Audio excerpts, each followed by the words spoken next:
Hello. Hello. Hello. Oh, my voice also. Hello. Oh. Hello. What a nasty voice. Hello. Hello. Hello. Hello. Hello. Hello. Hello. Hello. Do a calibration. Calibration. On the face. Okay. Okay. Okay. Hello. I say no bald shit. I'm not going bald. We're not going bald. Never. But you have some. Like, I should put it on a timer, honestly. I don't really like asking for this stuff. I don't know if it works, and I haven't even tested it, but...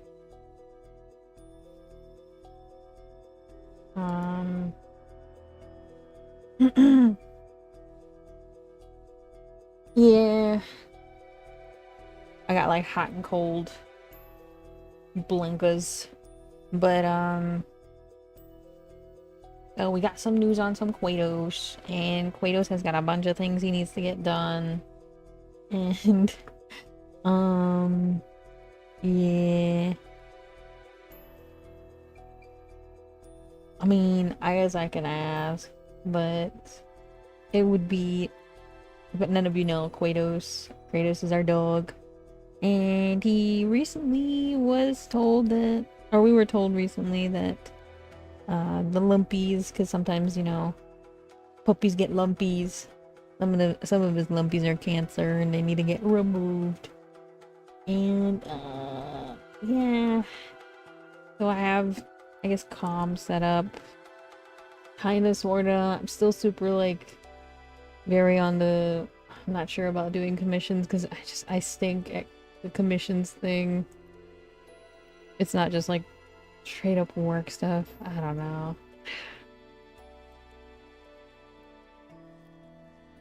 I hate asking. I really do this like asking, but you know, if anyone would like a discounted commission, because my commissions are... Wait, it's not even correct. Oh, these things don't work properly. Hold on. I gotta fix my commands, because one of them is not right. Specifically for the commission one, but... Where is that? There it is. I need to fix it. Because it is...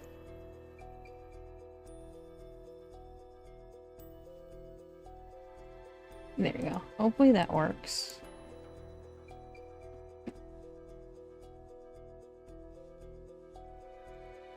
And it didn't connect it.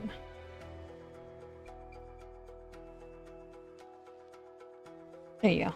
Didn't connect it properly. But I would like to have it on a timer of sorts, but yeah, I don't really know how to set that up right now, but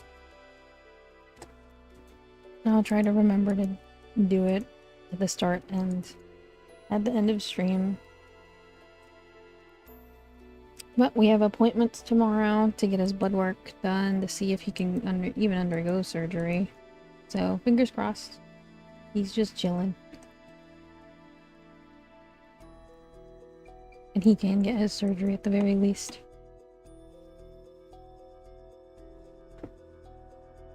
So sad. Anyhow, it is going to be a short stream because we do have to make that appointment. It's like at 8 in the morning, and I usually end at midnight, and I don't think that's enough time or enough sleep for us. So I do have to go to bed earlier than usual. Hopefully I can go to bed by then. But yeah.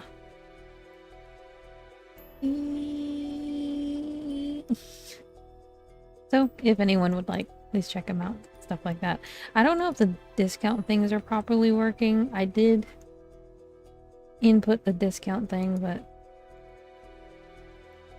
He just kind of didn't say anything. I don't know.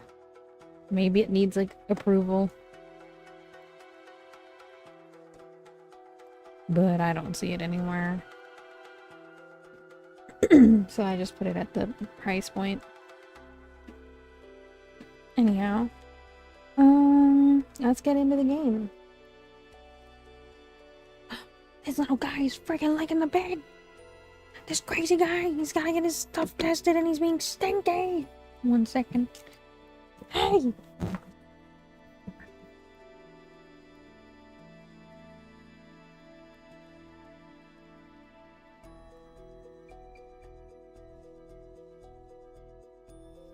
This big Bunda dog.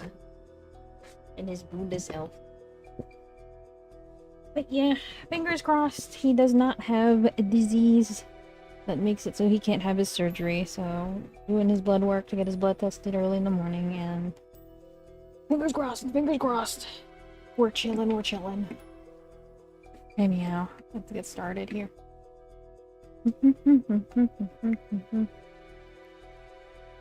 Yep, we're raging for the baby. The baby needs to help us. We're doing the best we can. For the baby. He's happy and he's active. He just kind of...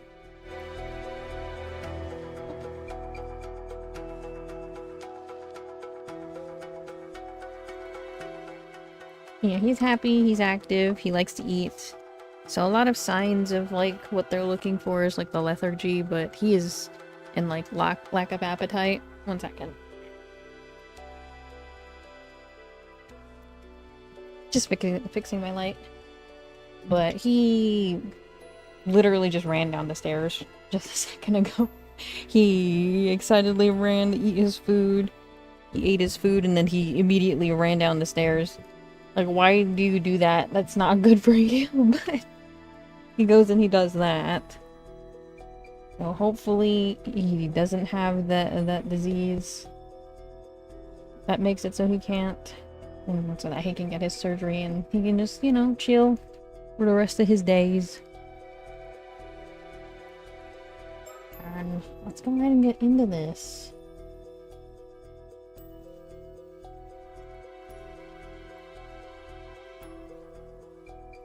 I'm not too crunchy right now.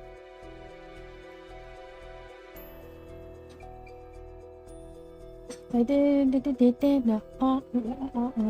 So much phlegm. I had like hot soup and cold water at the same time. This never mixes well with my throat. So I'm just crunchy. Alright, the tragedy of Kamishima Sato Shiranami. So, summary of the previous events. Mysterious deaths continue to occur among the island residents. And it is not long before the same tragedy befalls Yuza. Azami and the others are helpless and overwhelmed by grief. Yeah, Yuza got clocked. Ooh, poor guy.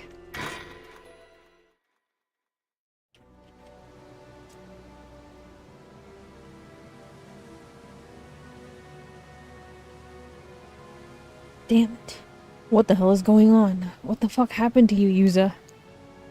Yeah, he's heckin' gone. Oh, he's sobbing. He's gone. How could you just die like that out of nowhere? You managed to live through the disaster 5 years ago just to die like this. And still the whole island turned on you. Blamed your mom for everything. They rejected you even when you said you wanted to become an Ama diver. What the hell did you ever do to deserve that? But you never once complained. Just kept going like it was nothing. You did everything right. Someone like you deserves so much better. You deserve to be happy, damn it. I would have done anything to make that happen. Oh. And yet, I couldn't do a damn thing. I'm sorry. I'm so damn sorry. Also, before I get into it again, congrats on the first Chop Chop. Hi Chop Chop, and hope you have a good time at the Monkas. And then hi Blue Bear as well. This shouldn't have been the way for you to go. How could the gods think this is fair? How?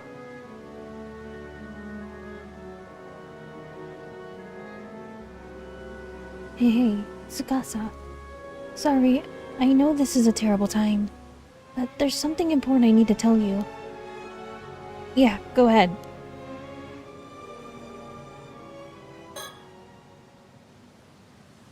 There aren't many people around here, so it's nothing like the chaos in town. It's so quiet here, it almost feels like the whole nightmare earlier was just a dream. Only that were true.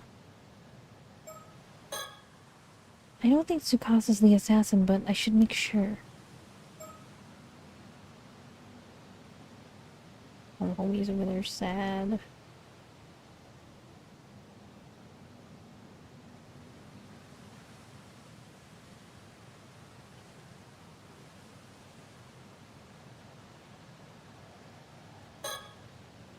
Compared to how shaken Azami is, Tsukasa seems rather calm given the situation.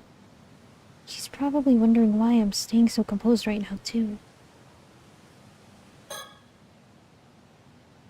Try to stay calm and listen, okay? I spoke with Mr. Wakamura earlier. Apparently, this Unkadono person might actually be your father. Huh? Wait, what?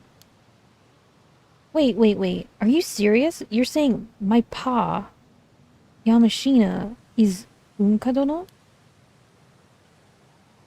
Unkaku dono. That's what he said. Not sure if it's true or not. But Mr. Wakamura already made up his mind. He's convinced that makes you the assassin. Hi, Star. I was talking about Kratos' whole thing earlier, and I made a command for Kratos for his stuff. I'm gonna try to do my best to get commissions and do stuff for him.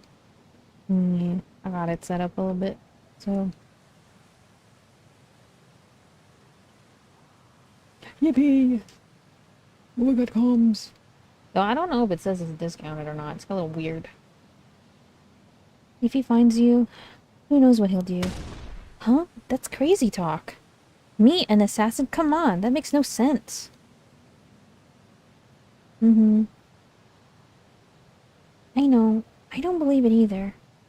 That's why we need to find the real assassin as soon as possible. Yeah, but easier said than done.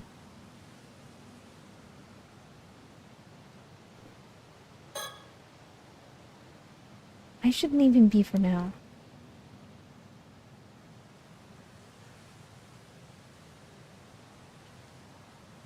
Oh, he's crying. Oh. Sato, Tsuyu's gone, and so is Yuza. Yeah, I never thought it would come to this. I'm scared. What are we supposed to do now? I didn't manage to find out any more about the curse of the raging waves, but right now we have to find the assassin. Earlier, down by the bay, I saw the cursed shadow again, as well as someone running away. I wonder if it was on this thing. I'm not sure.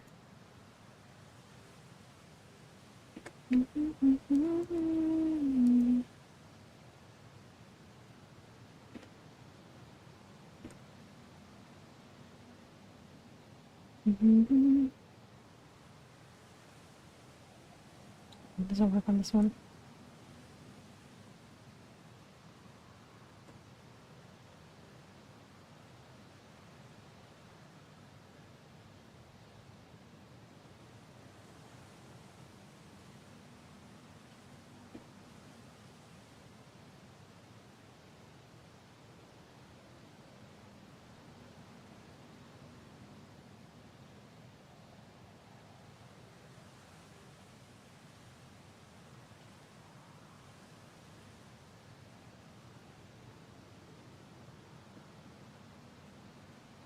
Okay, that should be good.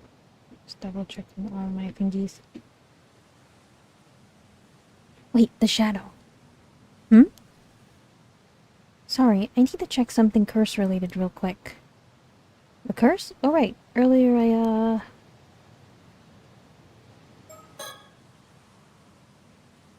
I know I can check with the hand mirror to make sure that the shadow isn't nearby. Oh boy.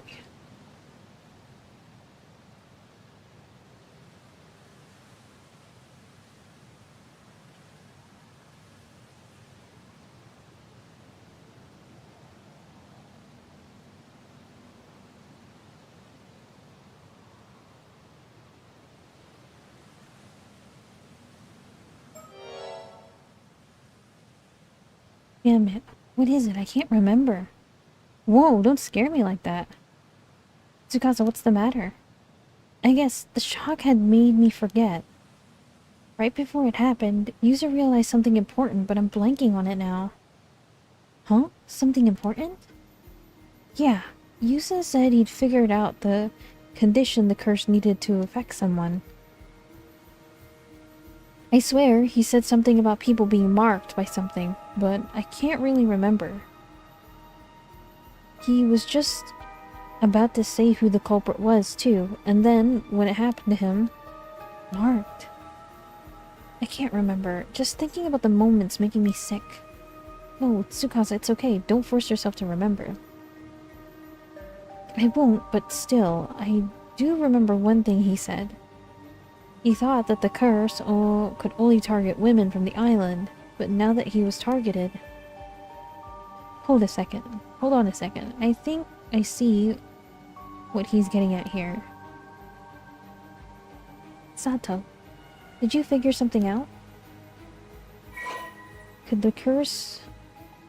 using this as a marker... The turtle?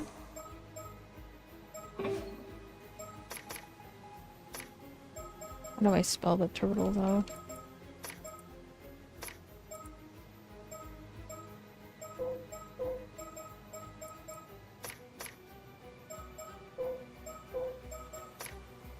Where do I find it, though?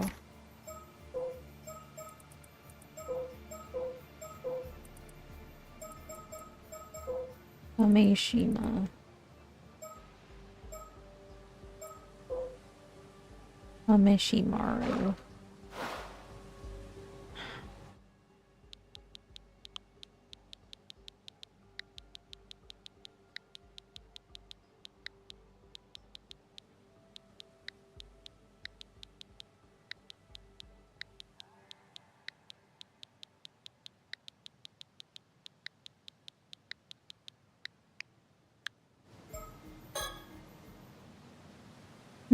A Kameshimaru? That's it. The Kameshimaru and mirror. It's gotta be that. I knew it. Yuza took that mirror out of his pocket right before that happened. He lifted it up to about his neck, and then his head was chopped off. And when I was attacked, I had a hand mirror on my jacket pocket too. That's gotta be it. Didn't they say those hand mirrors were handed out to everyone on this island? Whoa, Azami, are you feeling okay now? Yeah, I'm fine. Sorry you had to see me like that. But if we were this close to finding who did all this, then this is no time to be moping around. First things first. If either of you still have that mirror, get rid of it now. Oh, good point. So Sato, you figured it out, haven't you? The one behind this curse. The assassin. Used the curse to kill so many.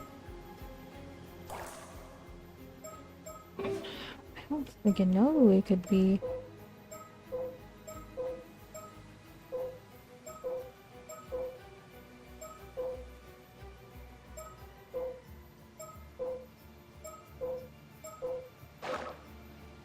It's like Kikuko or Shotaro.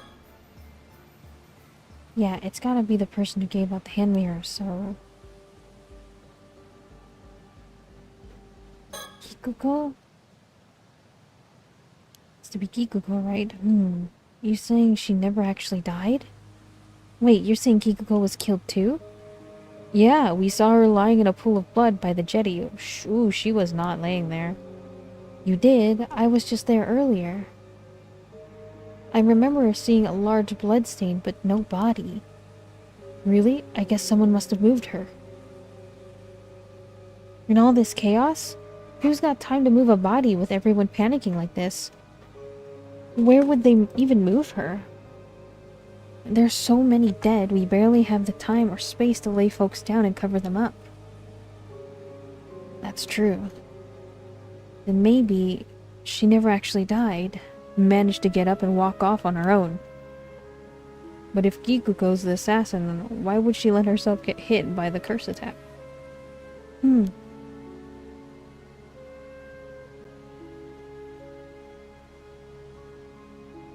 Wait, if she managed to get up from the death... I mean, I doubt it, but maybe she's immortal like you, Sato. What? No way. Huh? What was that? You said that so casually, but I could have sworn you said Sato was immortal. Well...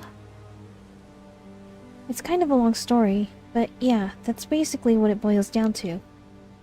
Huh. So that's what happened earlier. That explains what everyone was talking about. Still, I don't think there are others like me out there. You think so? Is it really that rare? I don't really have any frame of reference. I have another theory that's more likely. Azami, did you get a good look at Kikuko's wounds? I mean, not really. It was pretty dark out, and we were kind of panicking. Wait, are you saying maybe she wasn't actually hurt at all? The most likely explanation is that she got up after faking her death. Maybe she's faking being a victim using fake blood or something to avoid suspicion. So she waited for others to see her and then slipped away in confusion. Oh, guess the cat's out of the bag. Oh, there they are. Huh? Kikuko, you really are alive. Hate to break it to you, but I ain't immortal or anything fancy like that. Just fake blood is all. I was hiding up in the lighthouse, but then I heard you all talking, so I figured I may as well come out. Too bad you figured it all out. There really is no turning back for me now. Sato, I was told to bring you in, even if it means killing every last person on this island. The shadow! Doesn't matter. We already tossed those damn mirrors, the curse can't touch us now. Just so you know, I've got your friend Tsukasa Awo marked even now. You're the one person I cannot forgive. Huh? I am? How? The curse targeted it wasn't just tied to the hand mirrors? She's just bluffing. Sato, get behind me. I'm not gonna let her take you. It's pointless. Disobey me and Tsukasa will be the first to die. Oh, all we can do is surrender. No! I surrender. I'll go with you quietly. What? Sato, what are you saying? Now is not the time to be joking. I know, I've made up my mind. I can't let anyone else get killed because of me. There's no resisting this curse. It's too strong. Sato, no! Good. Smart choice. Otherwise, everyone on this island would have perished. Kikuko, why are you doing this? You grew up here too. Does this place mean nothing to you? I guess I have some feelings for this place. But I didn't sever those... if I didn't sever those ties, my world would have never changed. What the hell are you talking about? He's the only one who ever sparked a change in my miserable excuse for life. Now he'll finally acknowledge me. I'll become who I was meant to be. That's your reason for all this? This island never cared about people. Always just blame everything on curses. Surely you'll understand, you all understand what wanting to destroy this shithole. I just took up the reins. Someone needed to break the cycle. Now I can finally start living my own life. Free from all the bullshit.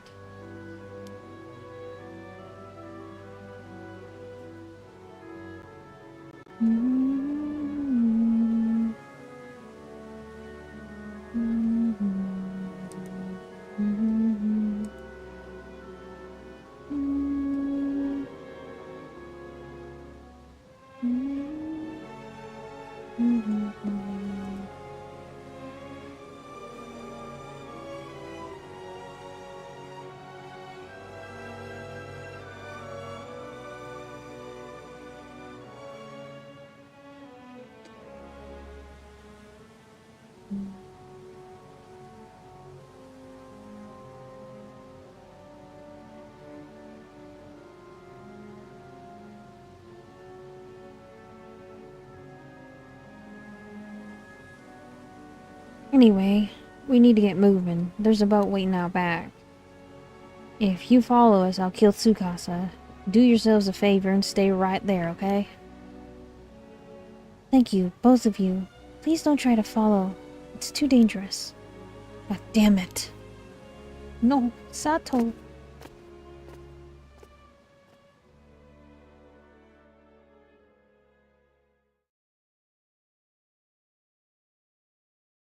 Unfortunately,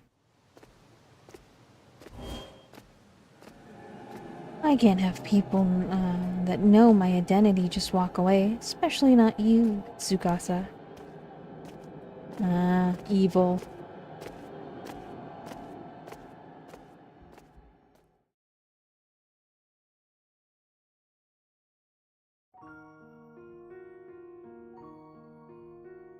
The following day, the bodies of Azami Kumoi and Tsukasa Aoho were beneath the lighthouse, collapsed together in a lifeless heap.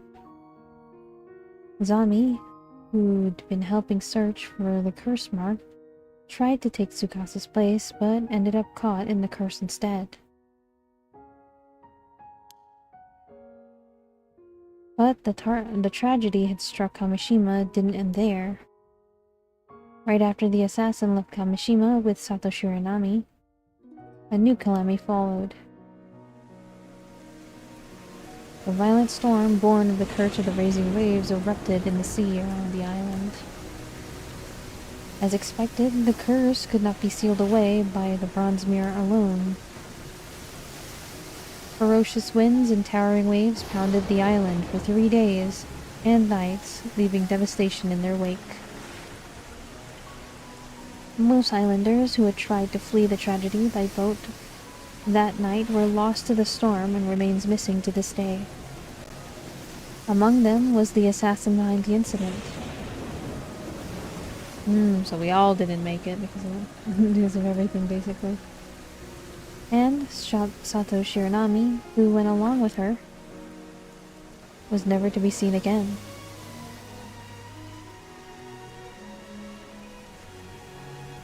Ending 1, the tragedy of Kamishima. Oh, this is the first ending. There's ending 1.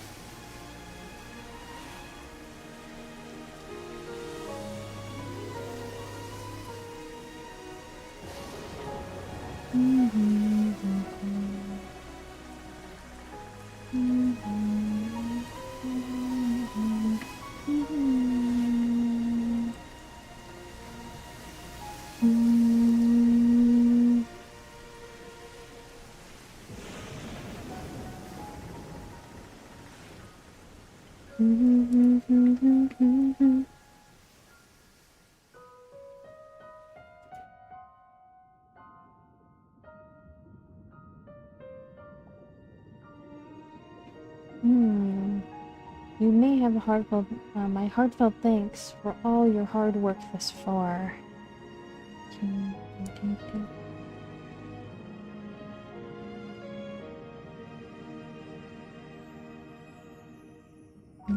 Same thing.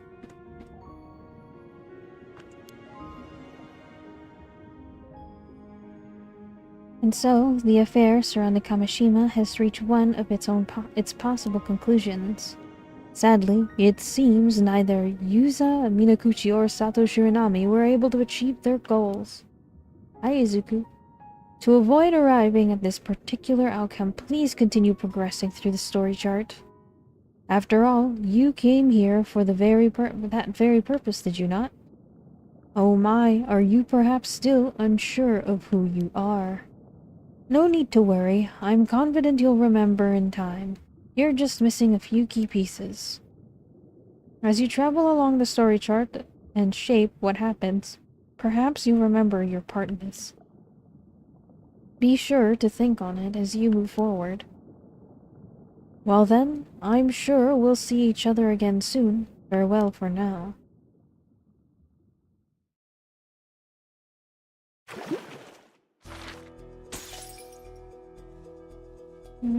Dead end here. It's not a little guy's thing. Oh, he likes her. This one likes this one. These two are in love? What a messy chart. Okay. So the unidentified skeletons. Yumeko Shiki arrives in Toba City, Mie Prefecture, to investigate the discovery of skeletal remains with her assistant Sodo Kuryu. Date unknown. August 1980X. Morning. Toba City. Ijika. Welcome, ma'am. I've been waiting for you. The site where the bones were found is a little ways offshore from this beach. You went ahead and started the investigation, I see. Thanks for that.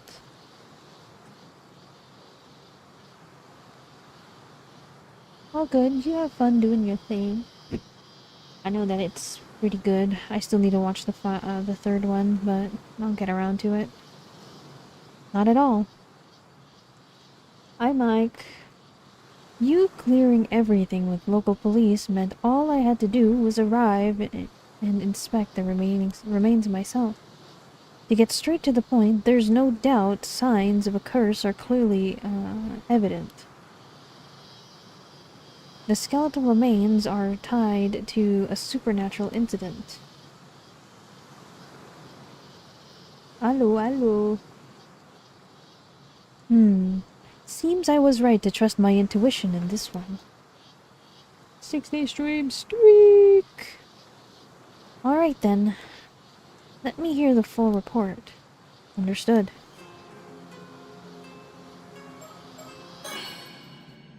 What do you see?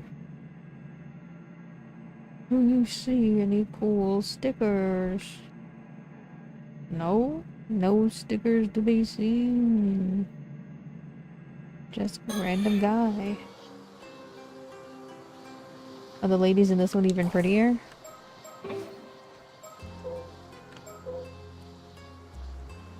There's Yuzu's mom. There's grandma.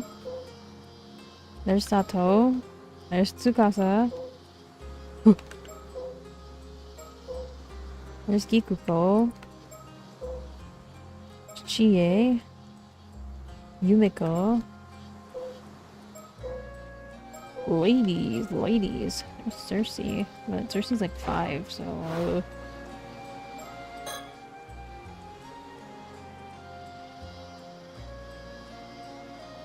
Ladies. Age secret? Nah, she's like 5. Cersei's like 5. Does it actually say Cersei's age is secret?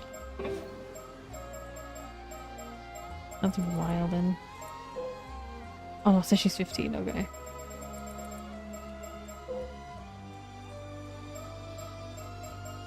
Is that Yumiko? Oh yeah, Yumiko. She's a housewife. Ladies. I already planned to come here to Toba Mie Prefecture together with Sodo on another case. But the news of skeletal remains being found in the area caught my eye, so I sent him ahead to investigate. As expected, it turned out to be a result of a curse, likely a troublesome one at that. Okay.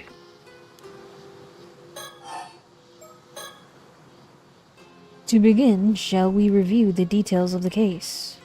Is that really necessary? Summarizing may help us notice something we missed. Not a day goes past that I don't admire your diligence, Soto. My thanks. I'll strive to be brief. A few days ago, a fisherman off the coast here hauled up a long rod-like object. It resembled a human bone, so he notified the police. That was about 10 days ago. So he fished it up completely by chance. Following that, the police conducted an underwater investigation of the surrounding area. They discovered multiple skeletal remains in the fissure beneath the rocks. All the remains were already severed, deteriorated, with each being several years to several decades old. Oh, old bones. As a result, forensics struggled to identify the victims. There was just too little to go on. Only fragments of the skull's remains, so facial reconstruction was apparently not possible. Hardly surprising in such a state. Still, with your ability, we hardly need facial reconstruction, do we? Indeed, I'll report my discoveries shortly. You know, one possibility comes to mind. Will you humor me? Please, go ahead.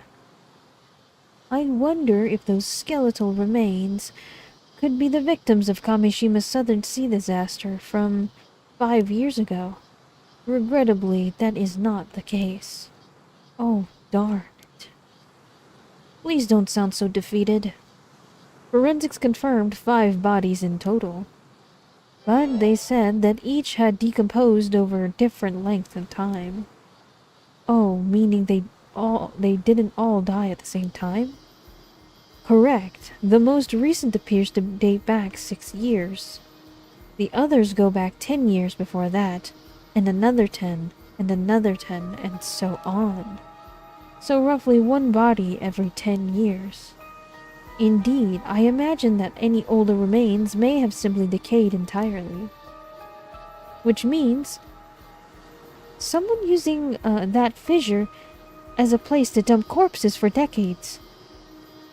It's surrounded by rocks, and with minimal currents in the area, it's unlikely they drifted there naturally.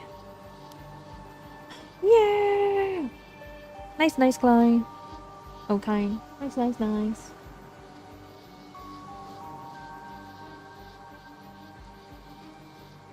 Birthday luck!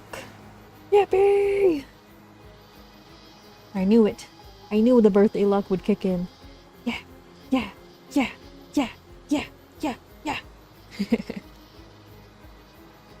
Had the bone not been finished up by chance, we'd never have known. In other words, it was an ideal site for quietly disposing of bodies. So, this was no accident. Someone did this. This might be the sacrifices, honestly. I imagine quite some resentment must have piled up over the years.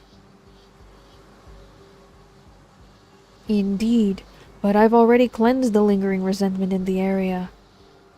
Leaving such resentment to fester could lead to a curse to manifest after all. Efficient as always? My thanks.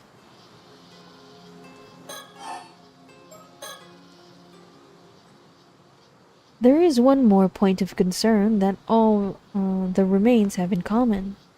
Go on. Each body bore a clean, precise cut, clearly severed. Severed? You're saying they were sliced straight through the bone. Exactly. Each was sliced down through the bone with a clean cut as smooth as the last. Forensics noted that reproducing such utero cuts would be extremely difficult. Even with industrial equipment, such precision would have been unachievable decades ago. One possible explanation is that a master swordsman wielding a razor-sharp katana cleaved each of them in a single stroke. Yes, well, that would certainly explain it, but warriors don't exactly run around with swords in this day and age.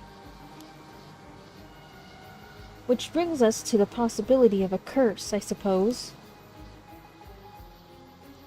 Correct. If the cuts were made by supernatural means, the rules change. And as it turns out, there were traces of a curse at each of the severed points. It was just a matter of time until we found out. Also, for the briefest moment I glimpsed a cursed echo that looked like a warrior in armor. A cursed echo in armor. Yes, judging from the crest on its armor and given our location, it appears to be a curse tied to the Heike. Heike. Right, the Heike. Are you familiar with the Heike? Of course. It was a clan that took part in the Genpei War during the late Heian period, correct? Exactly. I'm glad you know.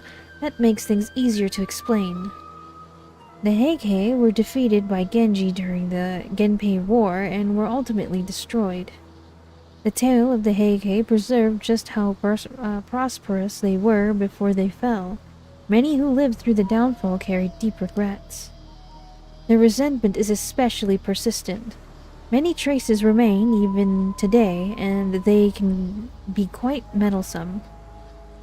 Indeed, you hear about it all over the place. I guess, even by expert standards, it's quite the problem.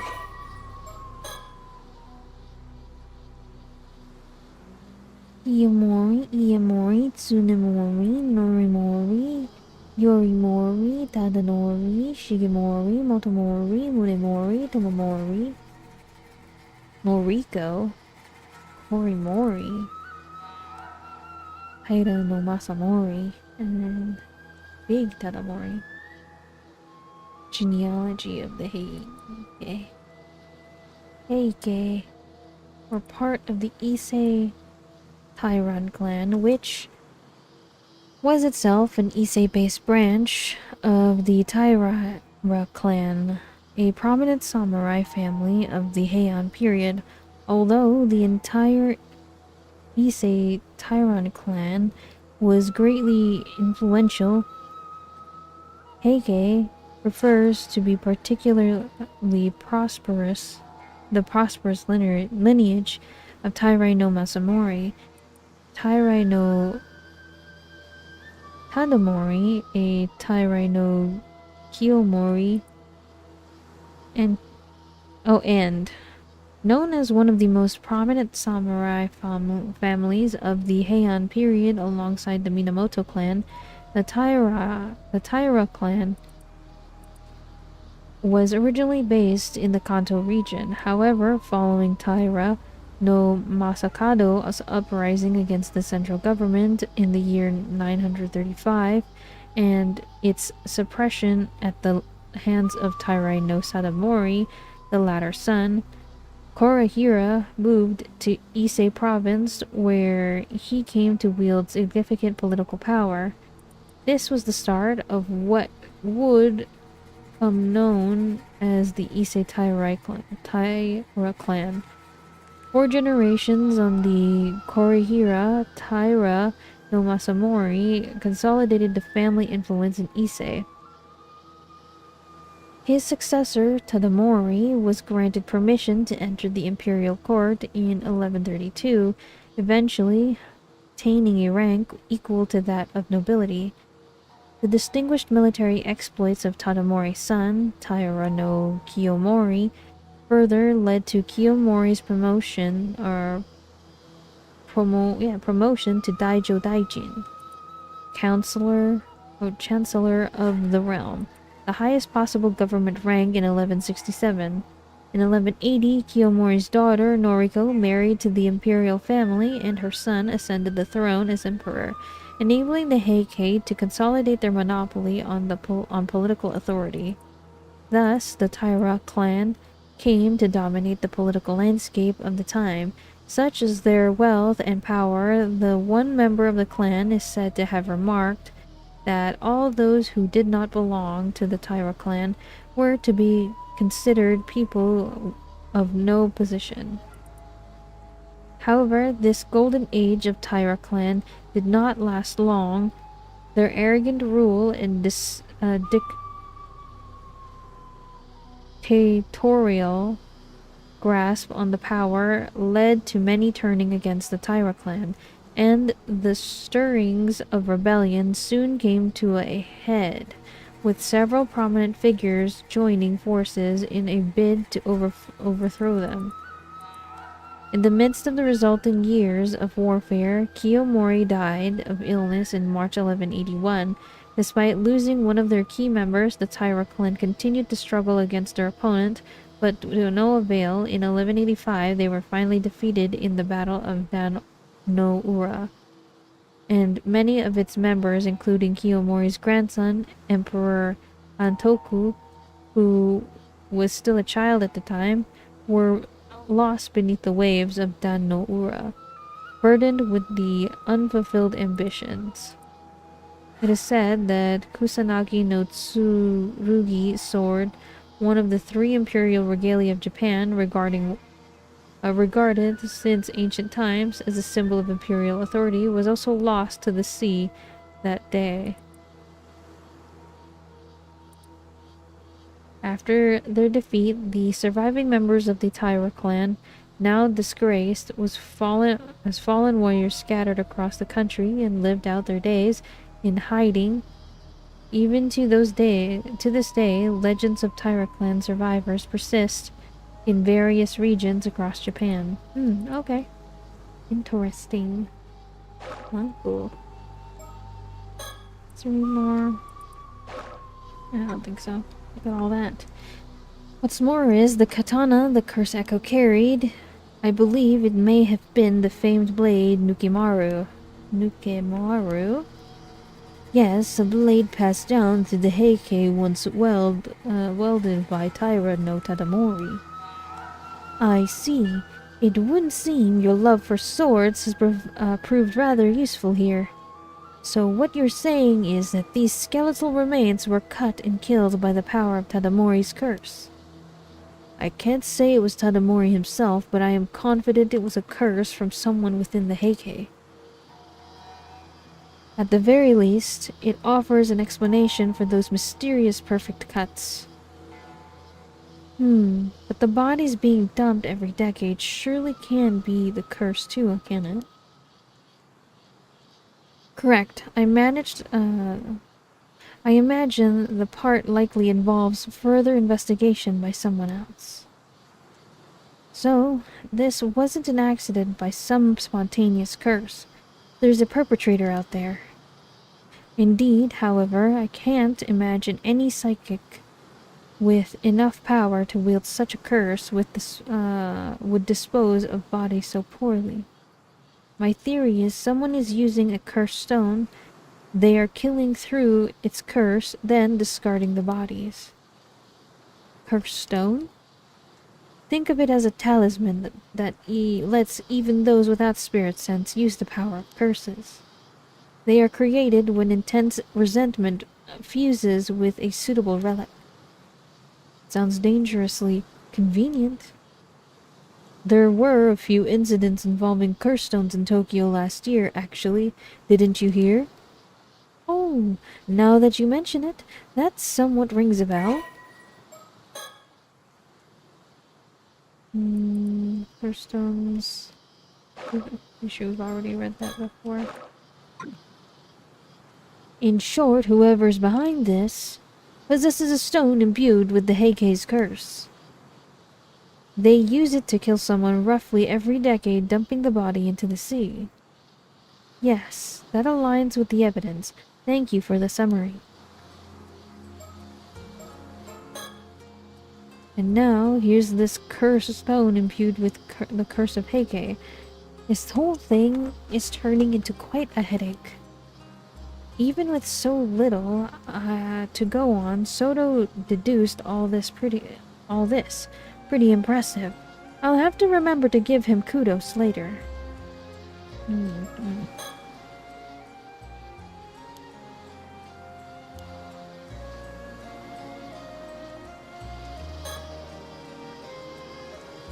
This is the town of Ikija in Toba City. The area is a historic place known for its ama divers. Oh, I know it well. It's also famous as the filming location of one of Japan's most well-known monster films. I wouldn't know about that myself, ma'am, but you seem unusually well-versed in that area. Those old tokusatsu films are the best. You should watch some for yourself, Soto. As you wish, I'll look into it.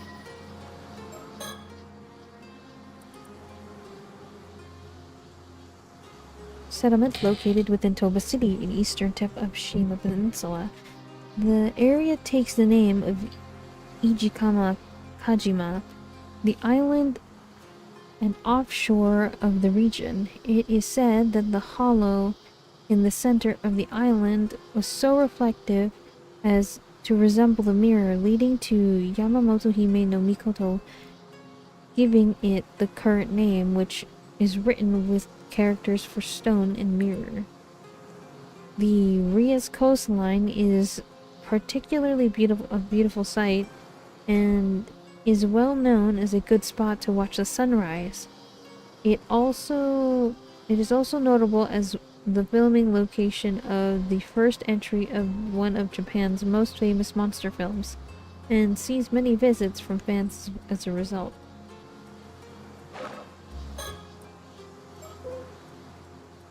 A city located in the northeast tip of Shima Peninsula, adjacent along with itself, it's an administrative area. It also encompasses 4 populated islands. The combined area of modern Toba City and Shima City was formerly known as Shima Province. Its coastline features one of Japan's most notable Ria coasts and is renowned not only for its marine industry but also for its popularity as a tourist destination. Having originally sprung up as a castle town of the Toba domain, the year following the Meiji era saw Toba flourish as the center of the Shima region, with an abundance of marine products available in its waters. It is also famous for being home to the highest number of active ama divers in Japan. There are many guest houses run by ama divers and fishermen along the shore, proving shores to the area, providing visitors to the area with the opportunity to enjoy fresh seafood. Sorry.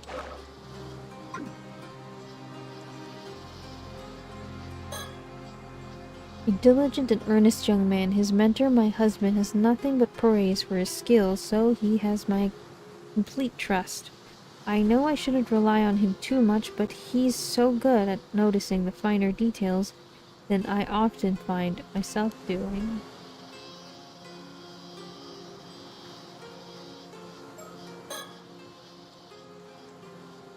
Excuse me. And now there's this Curse of Heike unit. It's quite a headache. I've already read this. Now then, about these skeletal remains. Were you able to use your Shagan, Soto? Yes, I did. It only worked on the most recent body, though. The one from 6 years ago. By viewing parts of the remains, I was able to reconstruct a portrait sketch of how he looked when he was alive. Here's a copy. I've already provided one to the police as well. Impressive. Your ability of yours remains quite the asset. Not always. There are times when the visions just doesn't come through. It's far from infallible. Besides, there are those who could simply speak directly with the victim's spirit and ask who did it. Even so, None of these methods would hold up as admissible evidence in court. But as a lead in our investigation, there is more than enough. Excellent work. Thank you. We had the police compare the sketch against missing people from 6 years ago, but no matches were found. Darn. Would have made things much easier. Detective Ide is continuing the investigation. Ah, the detective of the local police. I've heard he's good, so let's hope he proves it.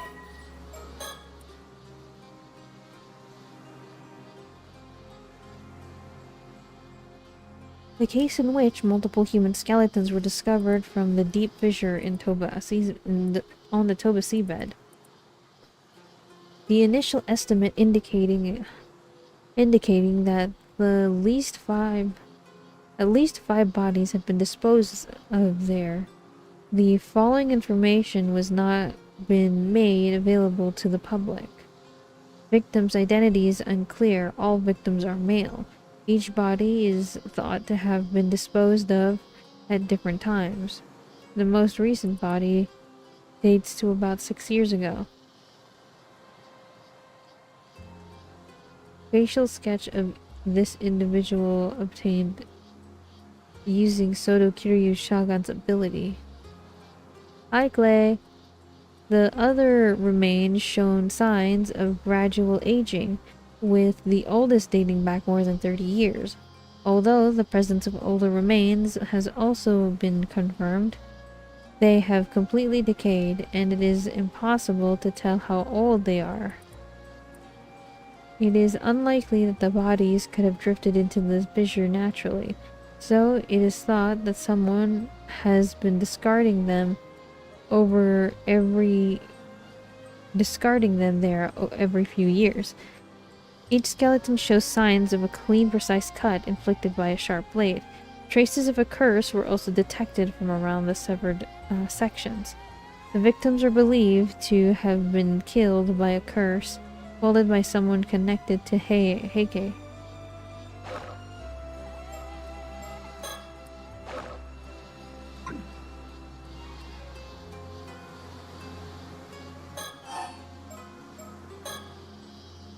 Hey, Soto, that sketch of yours.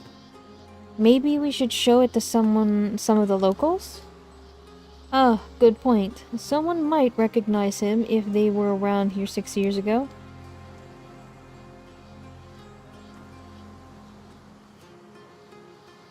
If we can identify the victim, it should help us trace the one who used the curse. I guess we can just leave things be now that we know there is a curse involved. Honestly, I'd rather not deal with it. There you go again. Are you sure that it's something you should be saying out loud? Obviously, I just want to get this over with and go home, that's all. Yes, yes. We all know how much you love your home.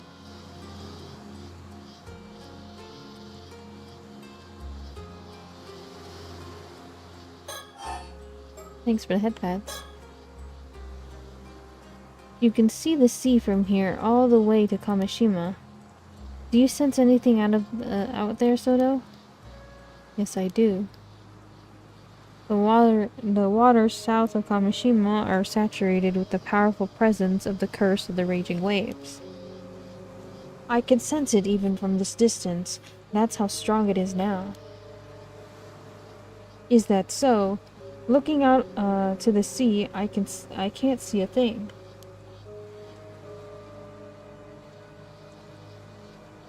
I just hope this means we've made it in time. Even during the disaster 5 years ago, the energy was never this overwhelming.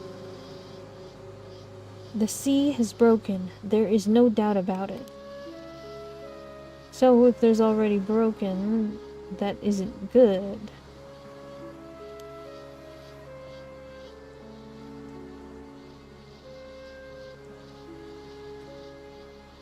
The sea...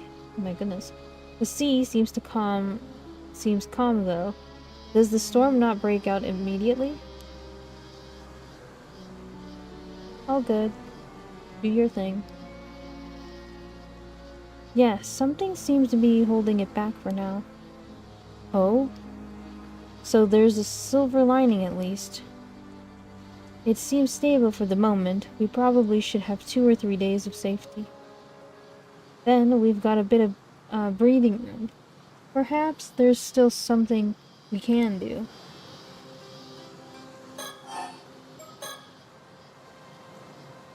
I hope we can do something about the curse of the raging waves while it is still being held back. Yes, but despite all efforts, we still haven't found a way to lift the curse. We might have quite a struggle ahead of us. That's really the best part, the heart of the problem, isn't it? And we have no idea where your ancestors' keepsake is either. Possibly on behalf of my father. Man, behind you. Behind me.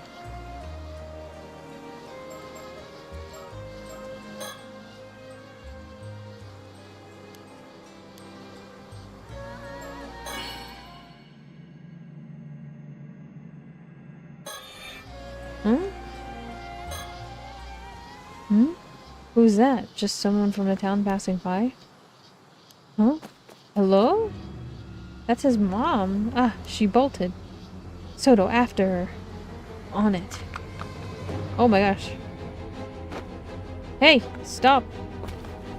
Let me go. I didn't do anything wrong. I've apprehended the suspect. Good work. Sorry for the rough handling. Mind helping us out for a bit? What were you doing here? Why did you run? What? Don't get smart with me. You're the suspicious one sneaking around and poking into things. You think folks don't be wary with shady types like you wandering through town? I see. Sorry if we gave you a scare. We're the police. Nothing shady here. You're with the police? Seriously? You heard about the skeletal remains found near, yes?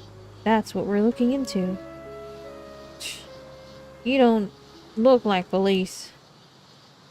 Say, do you live around here? There's something I'd like to take a quick look at.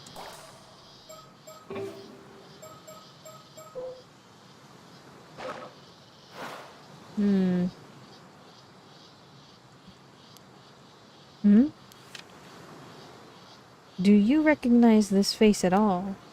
I believe he may have been around here about 6 years ago. Huh? Nope, don't know him. I see. Then could you point us in the direction of someone who might know the people coming and going in town? No idea. Ask whoever you want. Can I go now? I have got nothing to do with this. Don't know anything. Don't know a thing. Right. Sorry for holding you up.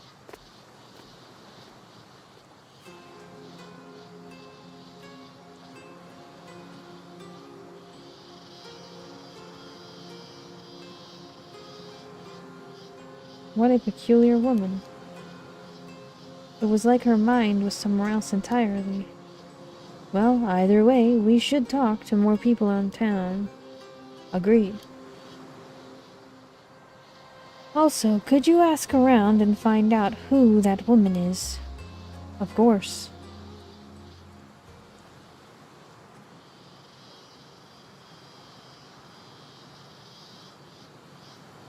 Ma'am, I've learned a few things. Excellent, let's hear it. So happy.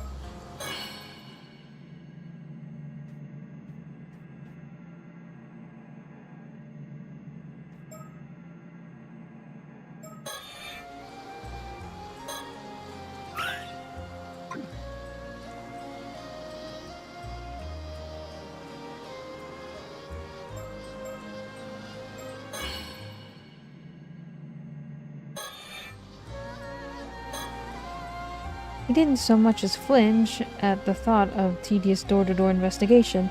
Not to mention, he's good at it. Having him here is a huge help.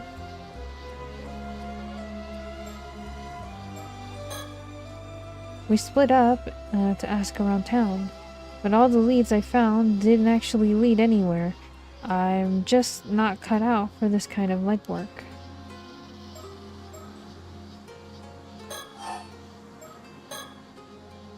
I showed the sketch of the victim to several townfolk.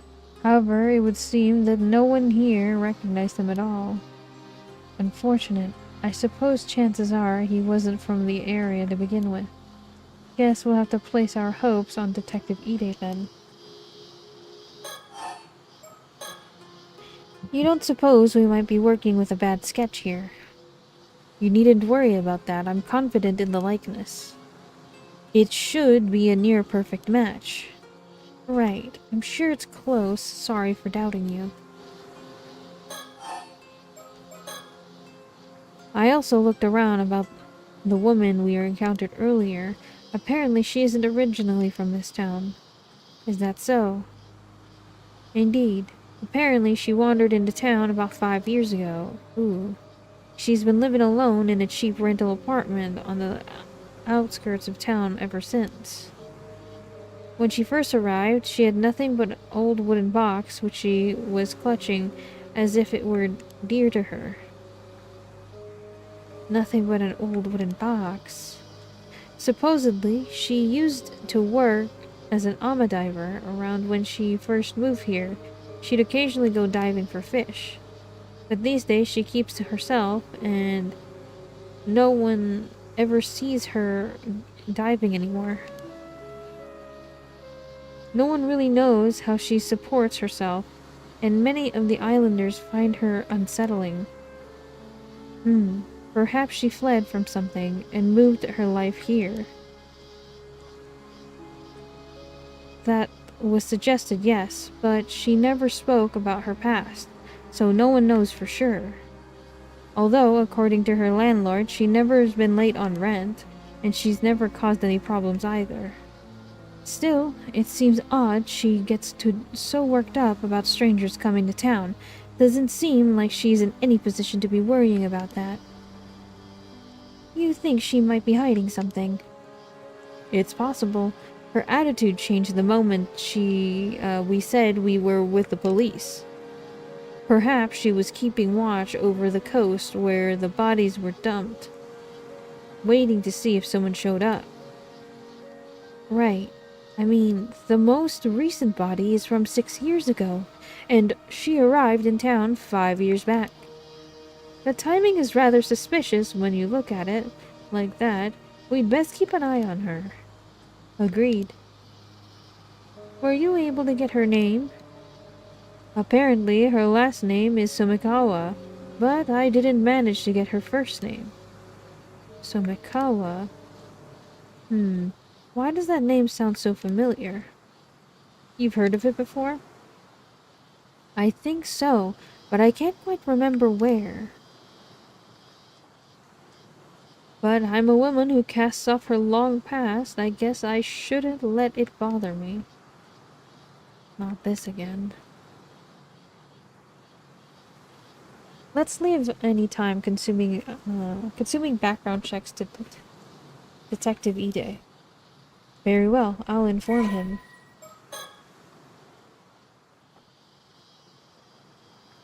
A woman living in Toba, although she occasionally does work as an ama diver, it is unclear who she is and where she came from. She apparently showed up in Toba around 5 years ago with nothing but a grubby wooden box to her name, and has been living here ever since.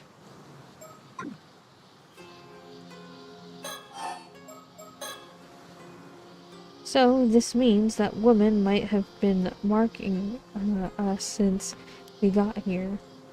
It's possible. I apologize for not noticing sooner. Even a moment's lapse can expose one to a curse. I was careless, but I won't let it happen again. You can be cursed that easily? That's terrifying. What in a world we live in. That concludes all the information I gathered from my inquiry. That helps a lot, thanks. Shall I summarize our next steps? Yes, I suppose we need to do something about all this. Let's see. Regarding the unidentified skeletons, we still can't identify the victim from the sketch. We have no other leads to move forward. I believe this is the best left in Detective Ida's hands. Yes, agreed. I think the same goes for that of Samikawa, woman from earlier. We'll have Detective Ida look into her. It's nice to have someone we can rely on agree on that end too. In other words, we can safely leave the skeleton case to him for now. Yes, though we should remain vigilant regarding the curse stones. Regarding our main objective, or the so-called Curse of Raging Waves, without knowing how to lift it, there's not much we can do right now. I don't suppose there's a chance you'd be able to break the curse using brute force. You're good with that. It's certainly an option if worst comes to worst, however, I can't say I have high hopes it would work. I guess it would be more realistic to try to find some clue about the whereabouts of your ancestors' keepsake instead.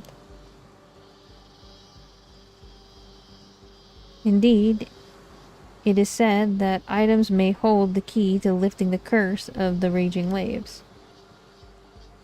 And even the location of the map pointing to that keepsake has unfortunately been lost in time.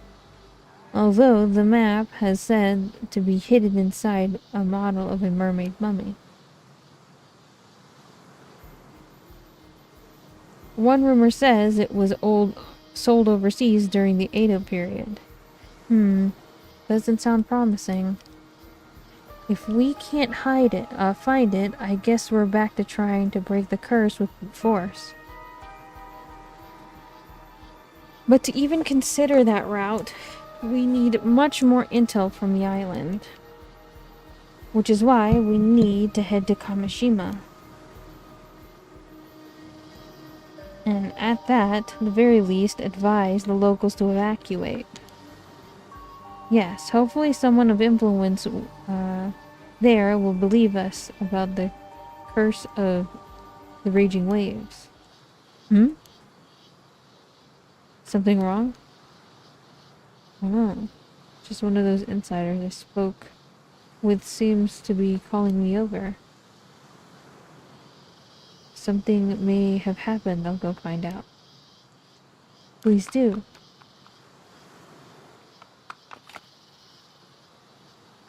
Ma'am? What is it? The person who called me over shared a new piece of information. They were told to keep it a secret, but opened up since we're the police. Go on. Earlier this morning, down by the shore, apparently found something that resembled the corpse of a mermaid. A mermaid? Really? That same person reported it a bit loud to all local authority.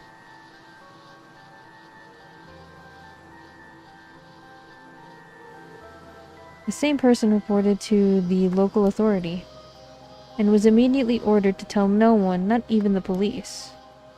You're kidding, right? The local authority then contacted an unknown individual. Soon after, someone came and secretly retrieved the mermaid corpse. That couldn't be more suspicious, could it? Exactly. They were uneasy about the whole thing, which is why they confided in me. What shall we do? Did they describe what the mermaid looked like? Yes, they said From head to shoulders it was human, but below the entirety fish. So, it was not the classic mermaid from fairy tales, it would seem. Oh, the head was human? They also said it was completely dried out, almost mummified. The face was unrecognizable, but they thought it resembled a local ama diver named Tamiko Suma. What? Apparently she went out diving alone this morning and hasn't returned. Excuse me. That's likely what worried the witness the most. That is troubling. Damn, just what we needed, more things to deal with. First things first, let's deal with this mermaid story. Come on.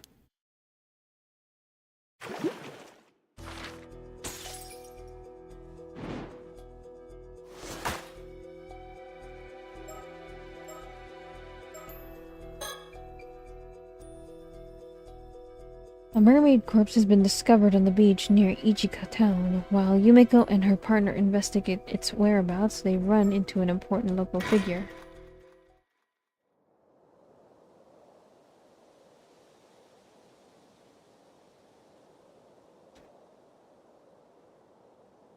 Mr. Yamashina. Oh, is that her dad? Thank you for agreeing to meet with us on such short notice. I understand you're a busy man. Not like I have much choice when some bigwig from the prefecture police is badgering me to do so. So you're Shiki from Tokyo Metropolitan Police Department, Security Division, was it? Ha. And here I thought you were just some housemaid. You sure are, you sure you're from the police in that getup? Well, I am primarily a housewife by trade, but that's hardly important right now. You're also known as Unkakudono, I believe. After hearing so many rumors, it's an honor to make your acquaintance. Rumors, eh? There's Unkakudono.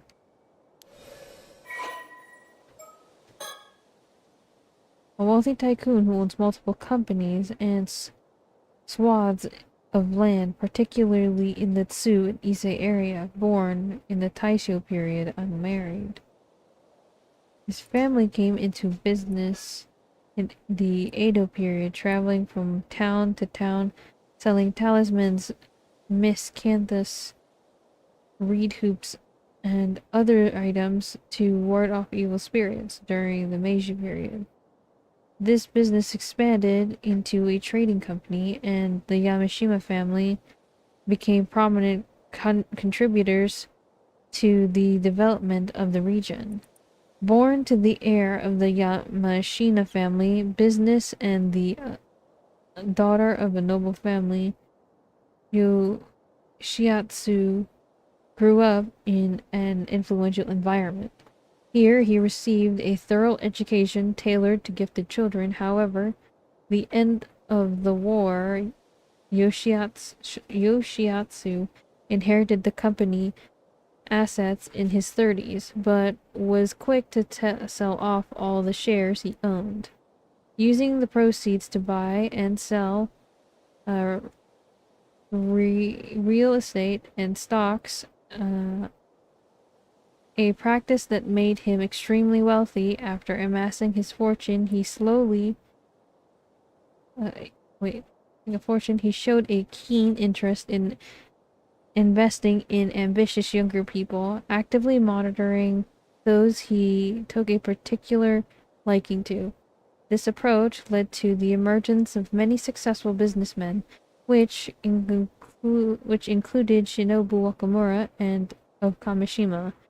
Those who have received Yamashina's support view him with both gratitude and a sense of awe, bordering on reverence, referring to him as Kakudono, a title that evokes a figure elevated above the clouds. Yamashina was always shown as a strong attachment to wealth, even going so far as to partake in illicit activities such as illegal donations, tax evasion, insider trading, and media control, all in effort to garner ever more status and money in the show of the many success stories. Oh, in the shadow of the many success stories enabled by his support. Many more of his beneficiaries have fallen into bankruptcy or been arrested, fueling endless unsavory rumors about him to this day. Yamashina himself, however, seems to be concerned by these rumors, considering anything that goes that does everything that does not directly harm him to be beneath his notice.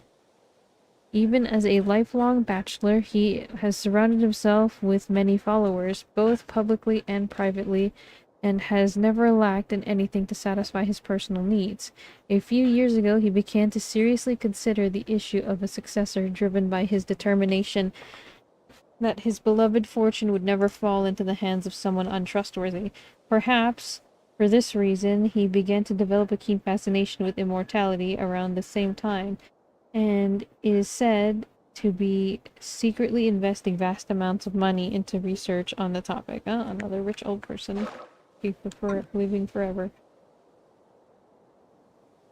Yes, I hear you've been doing some under the table research into immortality. And so what if I am?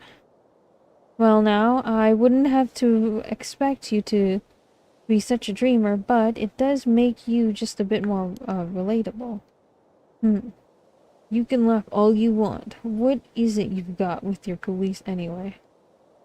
It seems on this particular occasion, it has been quite a bit to do with the police, unfortunately.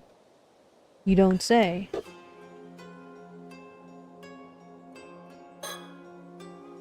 These splendid gardens will fall within the grounds of Mr. Yamashina's Ise City estate. Apart from of me wondering why he needs so much space when he doesn't have a family, but I suppose he has an image to maintain.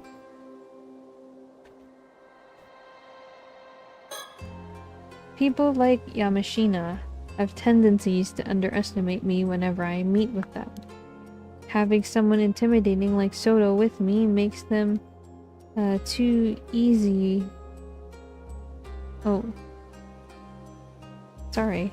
Having Soto with me gets them to take me more seriously. I'm glad he's here with me today. Oh my gosh. My reading is so weird today.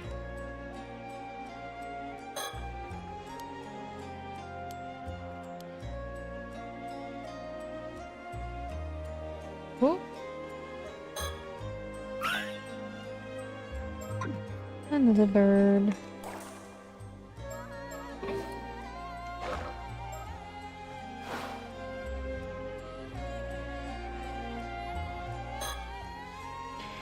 I'm amazed we were able to get an appointment with him this quickly. Yes, and it's all thanks to Detective Ide. It would seem he's quite the capable fellow. After looking into the corpse of the mermaid found earlier this morning, it seems highly likely that it was taken into custody of Mr. Yamashina here. He's quite the big shot around here, with plenty of weight to throw around both politically and financially. Of course, all local police know of him and his moniker Unkakudono.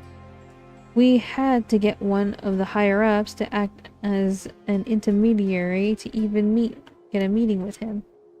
Personally, I'm happy as long as we can get the mermaid corpse back from him.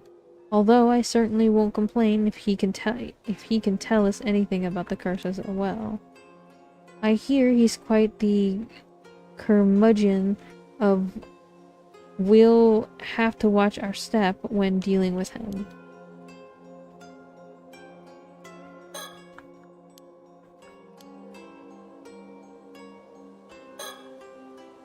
This is Yoshiatsu Yamashina. He is a tycoon with multiple properties and companies to his name, mostly based here in Iseshima.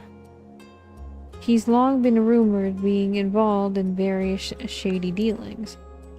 Special Investigations has had an eye on him for a while now, but they haven't managed to find any concrete evidence so far.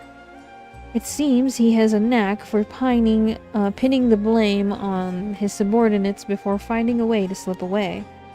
Needless to say, he and the police are quite familiar with each other by this point.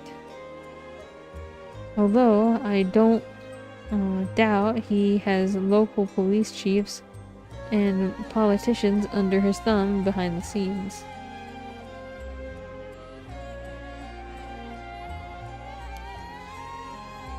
There's no need for me to get involved in all that. I'll be satisfied as long as I get the information we need from him. Apparently he wears a crested hakama every day. Not exactly casual wear for most people. Wearing something like that in this summer heat is commitment to keep up appearances.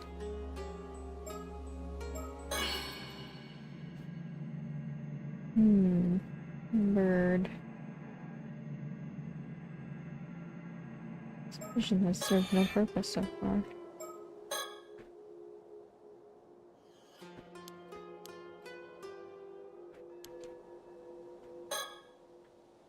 I'll get straight to the point. I believe you took a mermaid corpse into your possession this morning. What? That corpse is linked to an ongoing case. We came here to ask you to release it to the police custody. No idea what you're talking about. Of course, you will get something in return, and we have some information. I'm sure you'll find this quite profitable in exchange. Like I said, no idea what you're on about. If that's all you came here for, then scram. Oh, pity, I really thought you'd be interested in what we had to share. Assuming you really are interested in immortality, Well, I suppose we barely know each other. It's only natural that you would be wary of our intentions. What do you say to a little chat to get to know each other better, Mr. Unkakudono?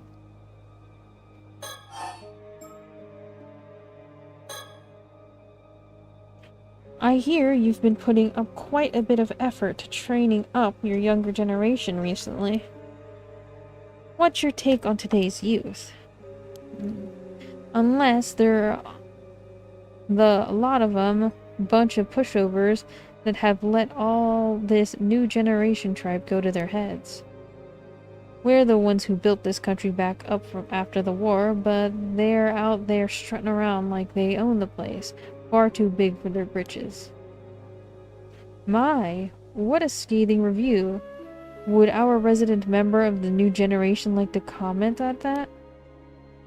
Please don't call me that. I hear you've been searching for a successor, though. Given your strong opinion on the matter, I take it that you're struggling. Though I can see why that could lead to a desire for immortality. After all, there's no need to succeed your legacy to someone else if you can remain in the reins yourself, That might have been true when I started my research. Oh? I take it that isn't the case now? I'm no spring chicken. The thought of living for hundreds of years like this ain't exactly appealing anymore. Don't see much point in immortality if I'm already long past my prime. Well, that certainly is different from the rumors. My apologies for jumping to conclusions. You have my wholehearted agreement that immortality doesn't necessarily bring happiness, though. Let me clear up one more thing while we're at it. I've already decided on my successor. Oh? Turns out the perfect candidate was right under my nose this entire time. I haven't told them yet, but they're a sharp one. They'll do a fine job. Is that so? I'm glad to hear it. I suppose that would mean that you no longer have the need for immortality then. Who said I wasn't still interested?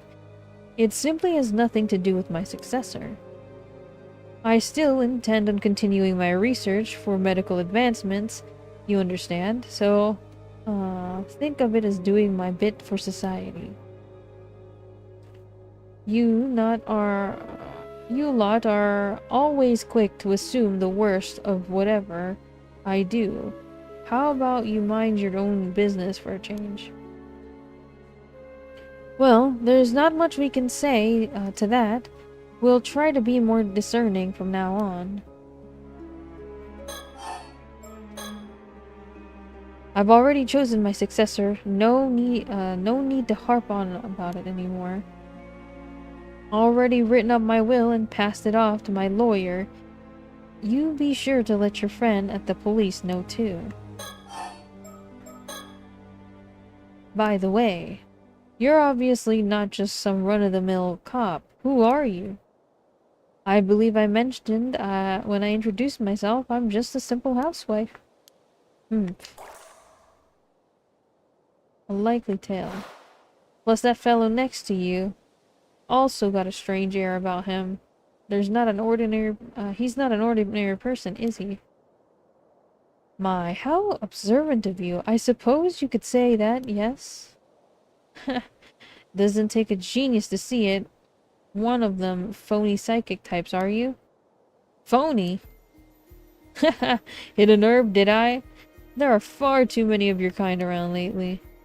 Cozying up to those in power by feeding them a bunch of nonsense. Liars and cheaters, all of you. You seem to have quite the chip on your shoulder about this, Mr. Yamashima. I don't know if it's because of the occult craze going around, but I've seen far too many folks get taken by that tripe. That Wakamura over on Kamashima's one of them. Talk about a waste of potential. Wakamura?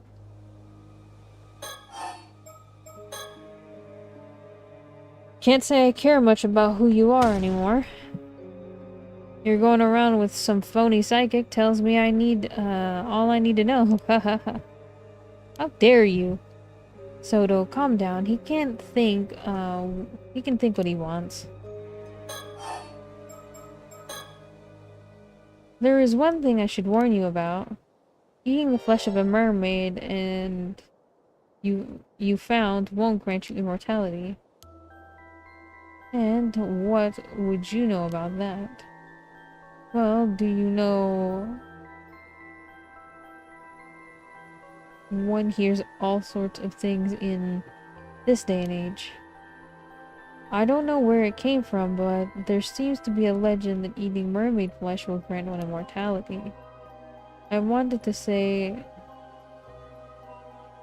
was that it just because... Was that it's just that... Oh my gosh. All I wanted to say was that it's just that, a legend. It has no basis in reality at all. How can you be so sure? Just think about it. If that legend were true, wouldn't it be strange that no confirmed immortals have ever been found? Yeah? Who's to say they aren't just living and hiding? The legend of Yao Bikuni is passed down in over 100 places across Japan, yet not a single verifiable immortal has ever been found to show for it. So, you mean to say all those legends were fake? Please. If ever once one of those tales is true, there's always the chance there's an immortal hiding away somewhere. I figured you were trying to bluff me out. And the mermaid corpse, for some reason, or not, either.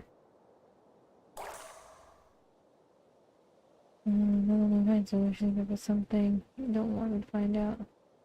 Figured the bluff, the mermaid corpse for some reason or other. But now I'm sure of it.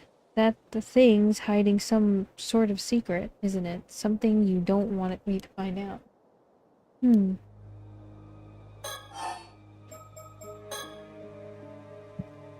So, you admit you have a mermaid corpse then? Hmm? Oh, don't worry. We assume as much as from the start.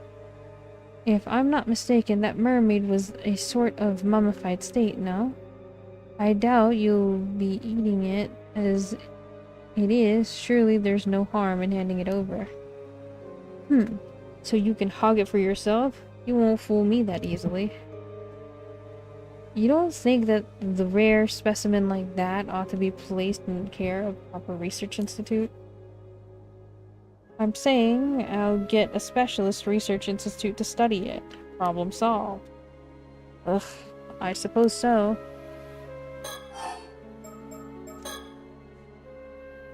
I'll make sure that the mermaid gets studied properly. Don't worry about that.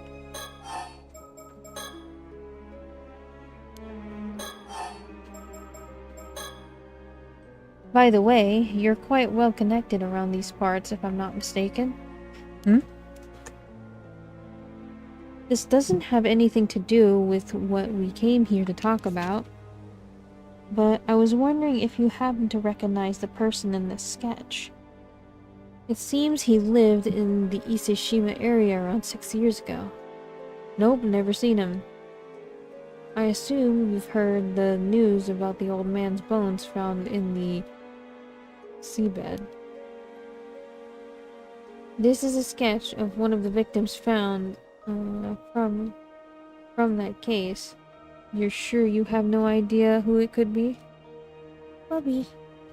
Bubby. I need you to go. 1 second.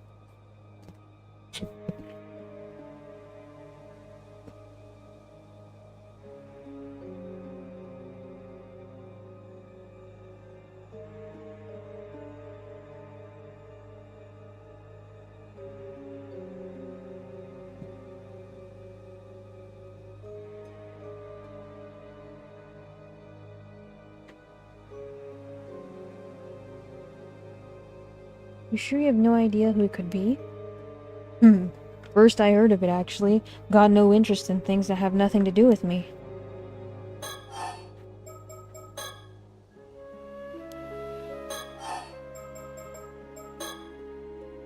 Who might this Wakamura be? Wakamura, he's only my protege. He's one currently in charge over in Kamishima. Used to have high hopes for that one, but changed when he became under the thrall of some phony sorcerer in Tokyo.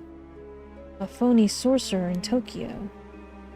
You heard, right? Since then, there's been no end to his nonsense. Buying properties out of the mountains, changing company names, all because some things his sorcerer whispered in his ear. He even told me the layout of my house was unlucky, and tried to get me to renovate the place. Just recently he was going on about some curse causing a big storm. What sort of rubbish? A storm caused by a curse, you say? Even said the storm 5 years ago was caused by the same curse.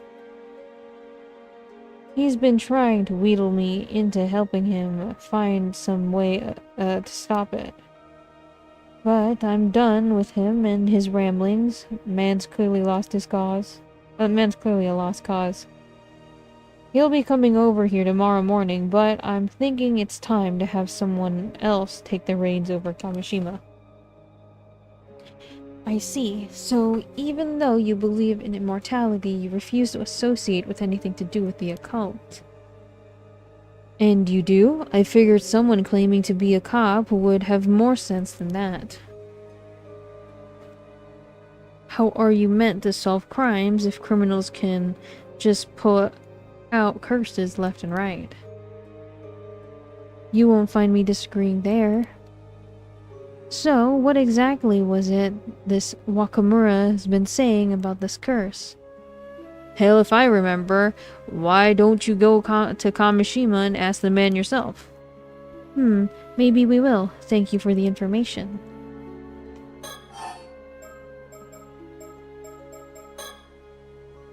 Is there anything you can tell us about the phony sorcerer this Wakamura was devoted to? Wakamura went on about how there's some big shot who appeared on television. I never heard of him. As I said, just ask him yourself. Of course, we'll be sure to do so.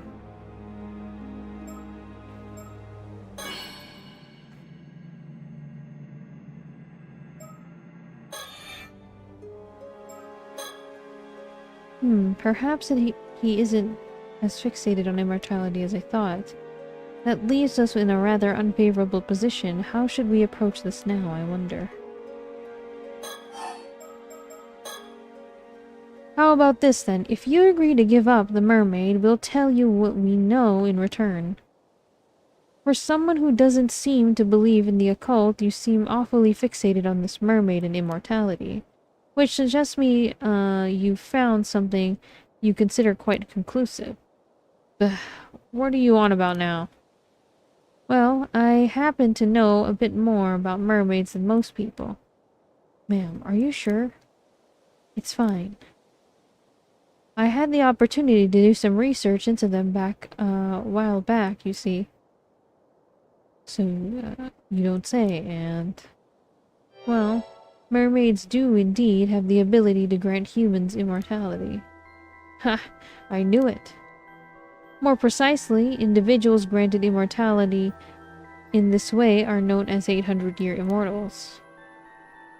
So they have a lifespan of 800 years. That's right. As the name suggests, they gain 800 years of remaining life.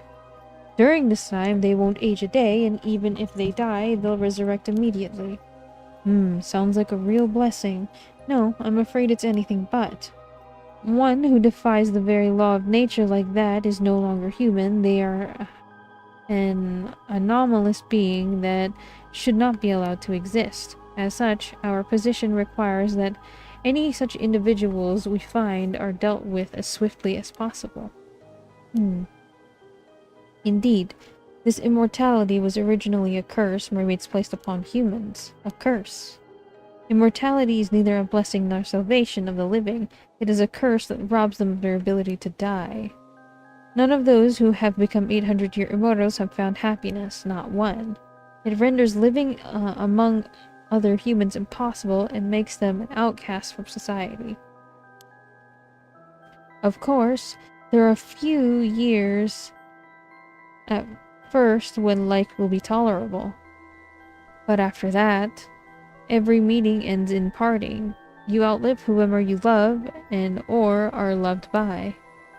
Even if you find acceptance, it will only be for a time.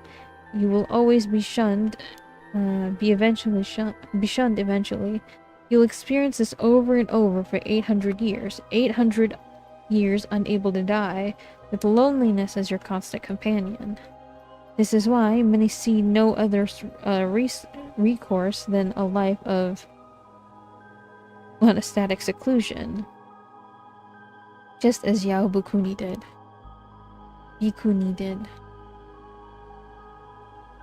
I suppose that makes sense. Still, there'll always be those who seek immortality. Always have, always will be.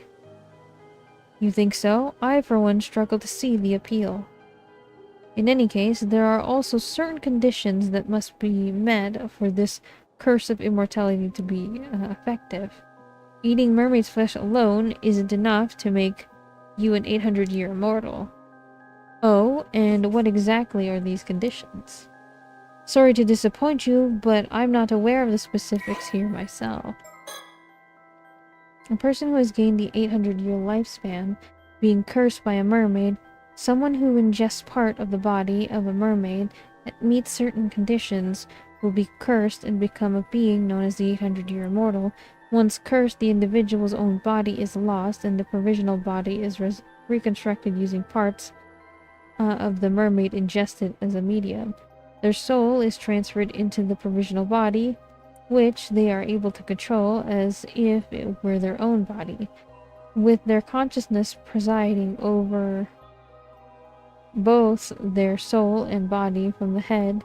As such, they could already be considered to be more spirit in nature than human.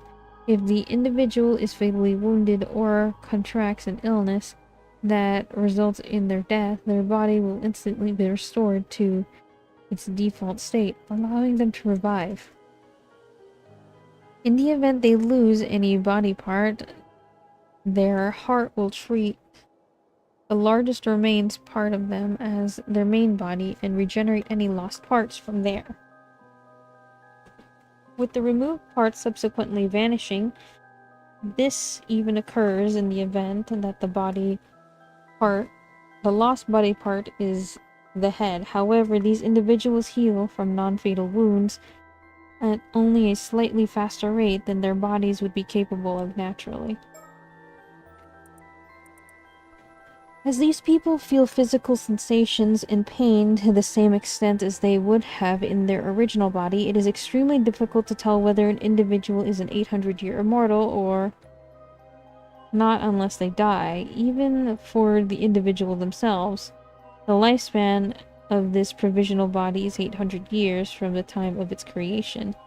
Due to the individual's original body already being lost, not even the mermaid responsible for the curse is able to dispel it. The individual will only see the end of their long life since 800 years have passed. Or once 800 years have passed. But I can't say much, at least. I can say this much, at least. The mummy you have in your possession is no mermaid. Huh? Bullshit. Ain't no way that's anything other than a mermaid. What I mean to say is that mummy is a different being from the mermaids who wield this curse. Not half fish, half human beings are mermaids. You see, in fact, calling them all by the same name is what leads to mishaps like this one. Say what? You mean to tell me that's not a mermaid, that real mermaids are a completely separate thing? That's right, which is why I can say with confidence that eating its flesh won't make you immortal. Seems like you weren't bluffing after all. So, what is that thing then? There's gotta be some reason you're after it.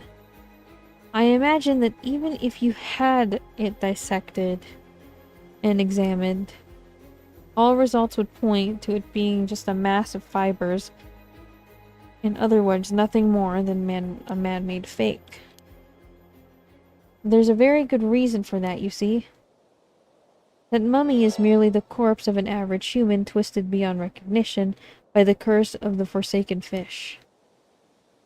What? Another curse? Another curse wielded by mermaids. As it happens, that would be the remains of someone who died under it. It also happens to be the same curse responsible for the mermaids found every few hundred years or so across the country.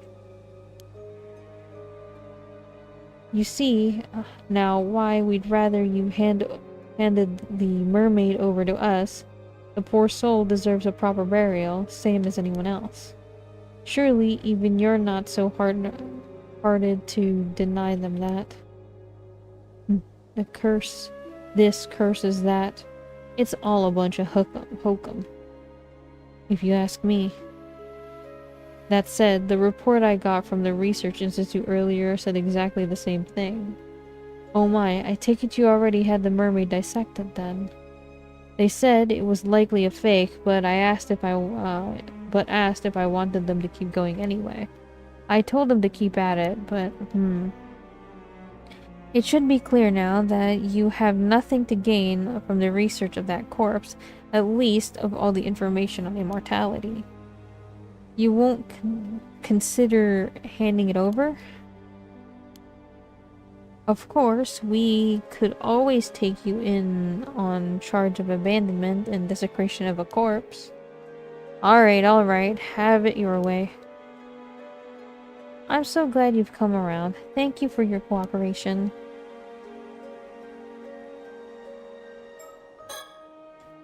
Perhaps he isn't as fixated as I thought.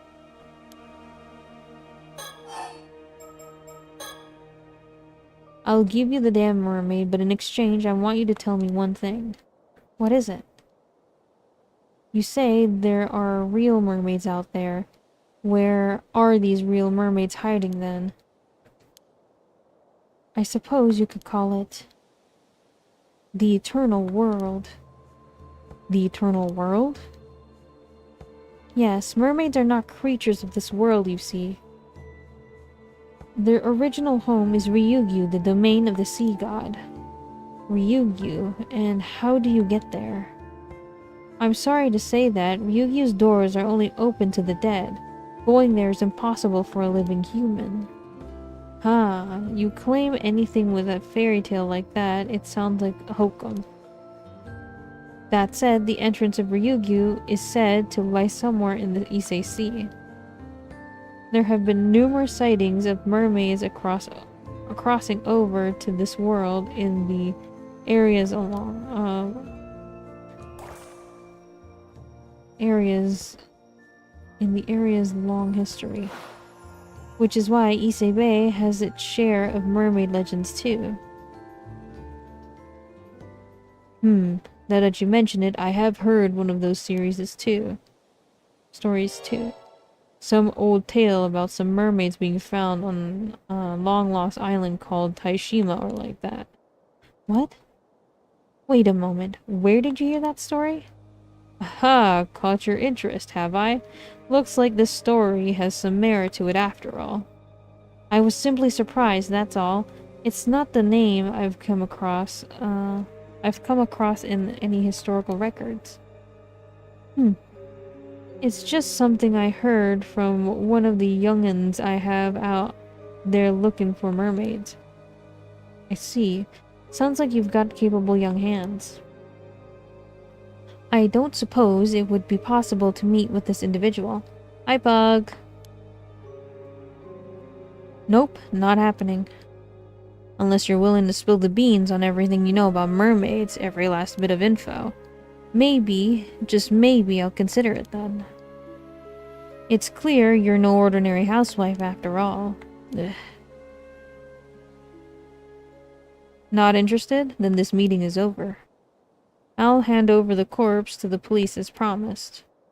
But don't think I've given up on mermaids or immortality. If they really exist, then I'll find them and make them mine. Yahahaha. Bye, old man. He wants the mermaid.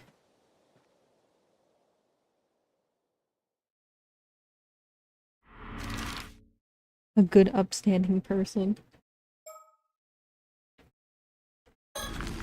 Nothing wrong there. He just wants the mermaids.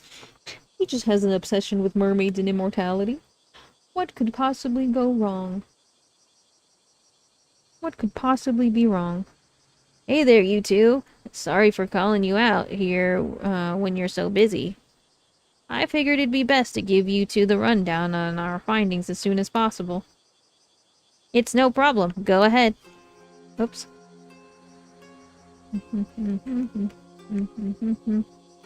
Man, I feel short as heck if my general vision is this high. Miss Mams is short. What are you, like 5'11" or something?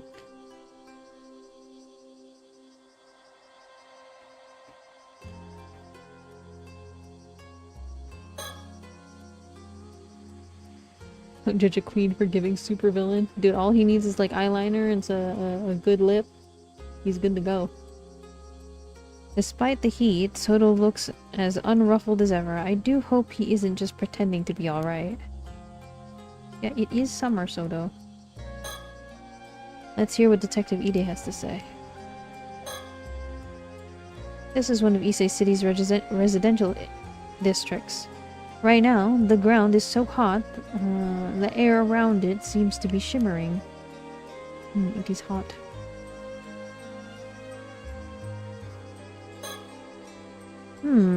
Wonder about my suit, are you? It's just a cheap old thing. Sorry, I don't have anything more presentable. Is that a police box? I was waiting, that's the police box I was waiting at. Something you, were wondering about? Oh no, I just happened to find myself looking at it, that's all. Would you rather talk inside? There's no air conditioner, so it's probably cooler out here. Ah, it's quite alright. Talking out here should be fine. Anything cool in the sky? Anything I can see with my spirit vision? More. No, nothing. I don't know what this is for. To make fun of protagonist for being tiny. Don't make fun of her. She feels so short though. So you mecha. It's like we spawned like this. So I'm like, God damn, how tall are you? It's like this tall. Just straight up looking at his chest. Boy, crouch down when I'm talking to you. Pull him out of here. So, did you manage to meet up with Mr. Yamashina? Yes, thank you again for your help here. It seems he's willing to hand the body over without any fuss. Really? That's great.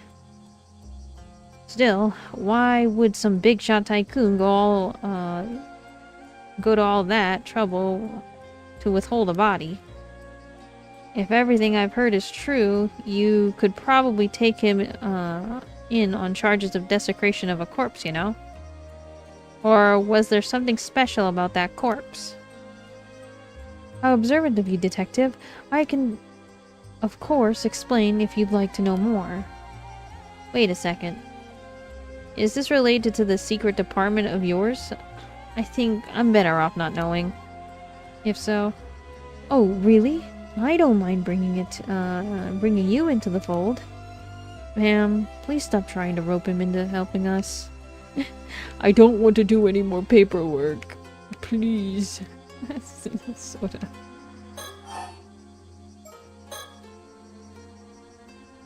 I've never met the guy, but I hear he's quite the cranky old geezer. How'd your meeting go? I'll bet he was pretty wary of, I bet he was pretty wary of you being with the police, but he didn't try to pick a fight or anything, did he?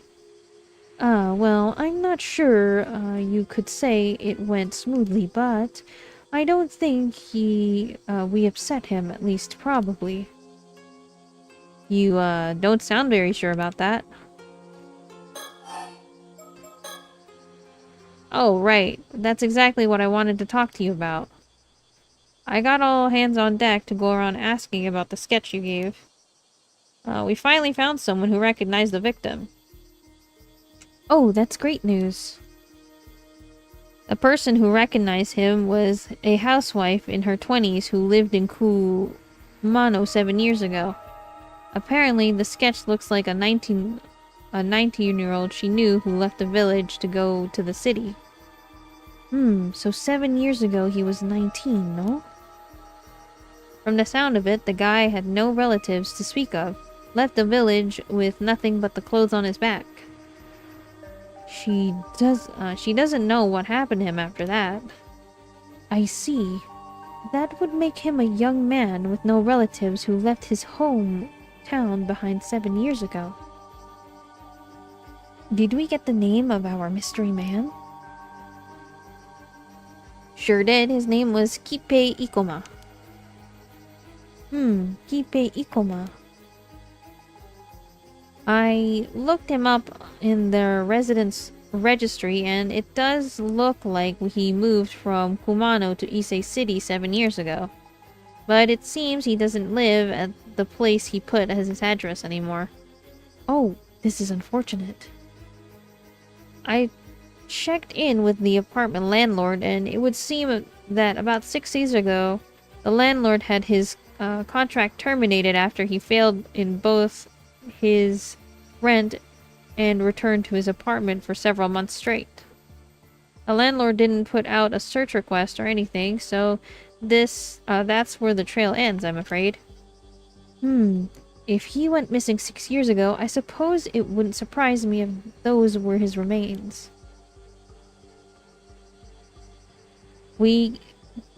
We'll keep looking into Ikomo to see if he was involved in anything that might have led to his murder. Of course, there's always the possibility we've got the wrong guy, so we'll keep asking around just in case. Please do. Multiple human skeletons discovered in the fissure of Toba. The initial estimate indicated at least 5 bodies have been disposed of there. The following information has been made available to the public. Victims' identities unclear. All victims are male. Each body is thought to have been disposed of at different times. The most recent body dates about 6 years ago. Facial sketch of this individual obtained using Soto Kuryu Shakan, I believe. Testimonies indicate that the individual in this sketch resembles a youth by the name of Kipei Ikoma, who went missing 6 years ago. He has no known relatives. The other remains show signs of gradual aging, with the oldest dating back more than 30 years. Although the presence of older remains has also been confirmed, they have completely decayed, and it is impossible to tell how they are. It is unlikely that the bodies have drifted to the fissure. Oh wait, we read most of this. The victims were believed to have been killed by a curse welded by someone connected to the Heike. Already read that. Most of that. The woman we spoke to said the sketch was really accurate. No doubt in her mind it was Ikoma. Well, that accurate? Then I'm sure we've got the right person. Still, how did you even make that sketch? There was nothing left of the victim but bones. Well, let's just say it's classified for now. Right. Guess that means I shouldn't pry any further. Oh yeah, I also looked into the lady you were asking about, Somekawa. Oh, yes? Did you find anything? Well, it seems she hasn't registered as a resident, even though she moved here 5 years ago. And nothing came up for Somekawa in the civil registry either.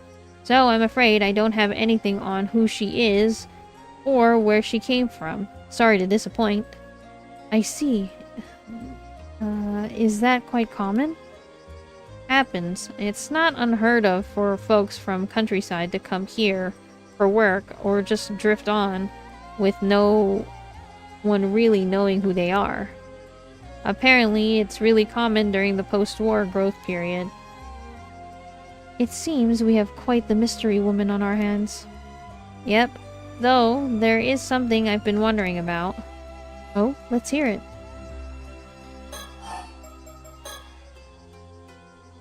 You have some idea of who she might be?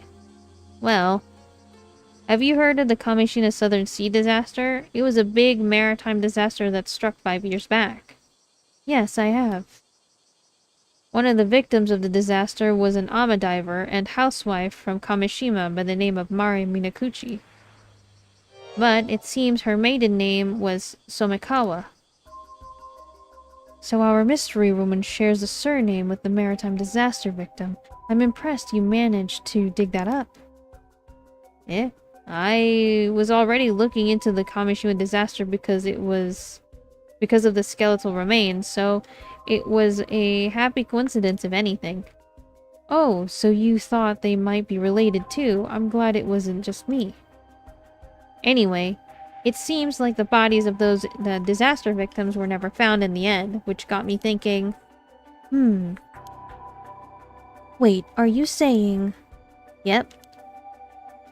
I was thinking Mari Minakuchi could have survived the disaster 5 years ago. And you think she then moved to Ijika and started going by her old name, Somekawa, again? That's right. What do you think?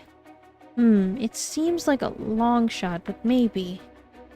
But if that's the case, why would she have stayed in Ijika for 5 whole years without thinking to contact her family?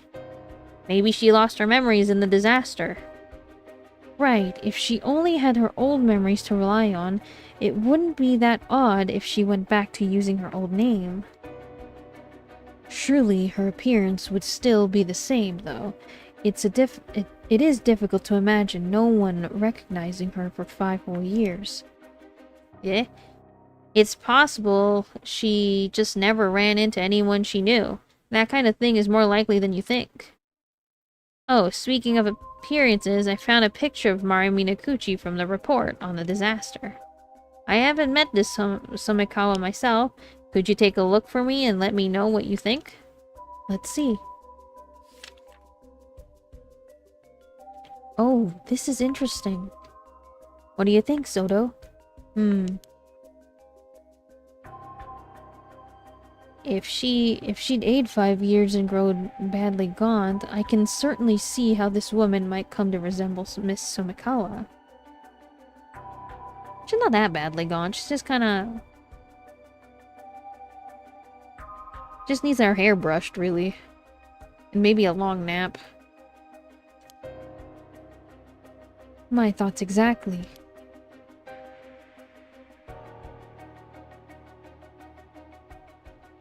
So, you agree it's pretty solid theory?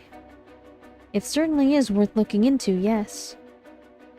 But if she really is Mari Minakuchi, there's something else that concerns me. Something else? This is just what I've heard. But it seems like the islanders over Kamishima think this Mari Minakuchi was the cause of the disaster 5 years ago. What? Why would they think that? No idea, but it seems like it's pretty much taken for granted by most of the folks there. Even just mentioning her name is sort of taboo. So I was thinking it wouldn't be that odd if she felt she couldn't go back home because of that. Surely not. Seems as a good reason as any why she wouldn't want to come forward anyway. If she really is related to the storm 5 years ago, she's a point of interest regardless of her connection to the skeletal remains. Perhaps it's worth looking into that first. Can I leave talking to Miss Somikawa to you two then? We'll handle that, yes.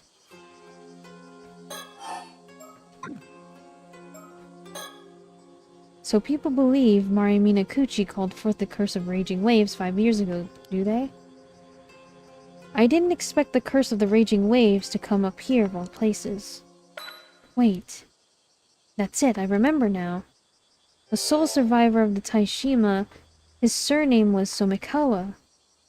There was something else about Somikawa, a wooden box? Surely that'd be too much of a coincidence. Well, that's about all I had to report.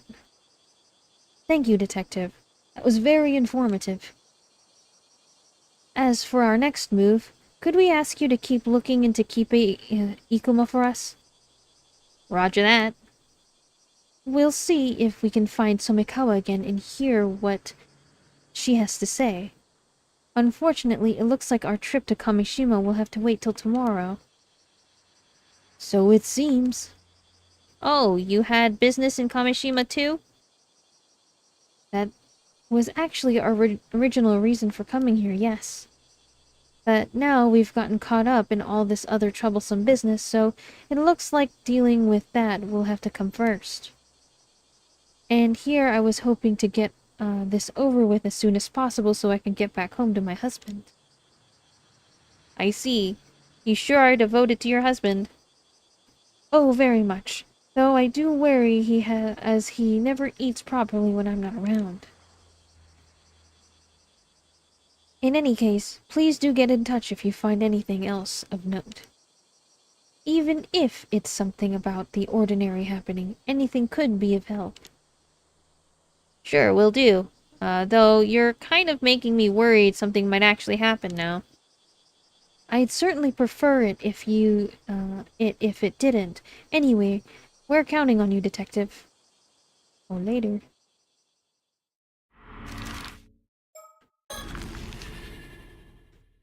Off to Toba City. Unknown. Afternoon. Mijika Town. Oh? Bad news, ma'am. It seems we're a step too late. What do you mean? It seems someone came and took that Somikawa out to sea just a few minutes ago. What? According to the witness, a foreign man came to the port with Miss Somikawa in tow. Then they boarded a motorboat that was moored there and headed out to the bay. It didn't appear to be by force, so we can probably assume they knew each other. A foreign man? Not sure what's going on, but we should probably get on a boat and follow just in case. Yes, let's see if... Ugh. Soto, what's wrong? A spiritual force that's overwhelming. Oh. My body, move, what's going on? Oh! Cersei! That girl over there, what is she doing? You can withstand this curse. You really are quite strong, mister. Sorry, but I can't let you go any further. I'll have to ask you to leave. Oh, I cannot pronounce this. Ophiliscos Numa. Guardian spirit, grant me the wisdom of numinous. Oh, high guiding spirit, light my path ahead. It seems like they've saved us the effort of searching for them. So it seems. Let's see if this girl can tell us what we want to know. Woo! They're having a spirit fight. Oh? Oh? Who are you? I could ask the same for you. What do you want with Miss Somikawa? So you know Miss Somikawa is... Oh, so you know who Miss Somikawa is, do you? Maybe. What's it to you? Man, this girl's spirit sense is extremely potent, but she lacks experience. She seems hesitant to employ curses against people. If I have an opening, I can use my curse binding to restrain her. Actually, it's too risky to use on ordinary people, but that should apply here. Alright. I certainly wouldn't mind getting some information out of her, so this is as an opportunity as any. I see if I can get her to lower her guard when she wavers. I'll signal for you to use the curse of binding. Sound like a plan? Sounds like a plan on your signal. Use Soto's curse binding to restrain your opponent when they let their guard down. Press and use curse button to signal him to use it. You only have 3 chances to use the curse. Oh.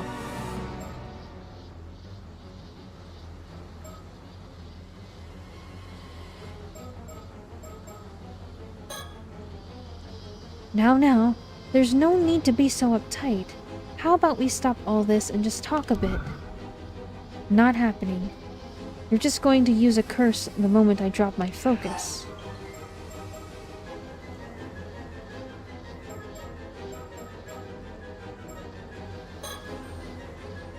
Can we assume the foreign man who took Miss Kamizawa is a friend of yours then? So what if he is? Why are you trying to follow them? We'd rather not be heavy-handed about this either. Let's calm down and find some other way to resolve this, Sorry, but that won't work on me. I'm at a rebellious age, you see? You certainly have a remarkable strength for your age. Why, it might even be too much for us. What's with the sudden praise? You're creeping me out.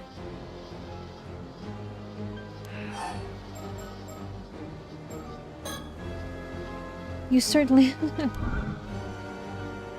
You're creeping me out. Alright, we'll back off and leave you be. How does that sound? You're just trying to get me to drop my guard, aren't you? Not happening.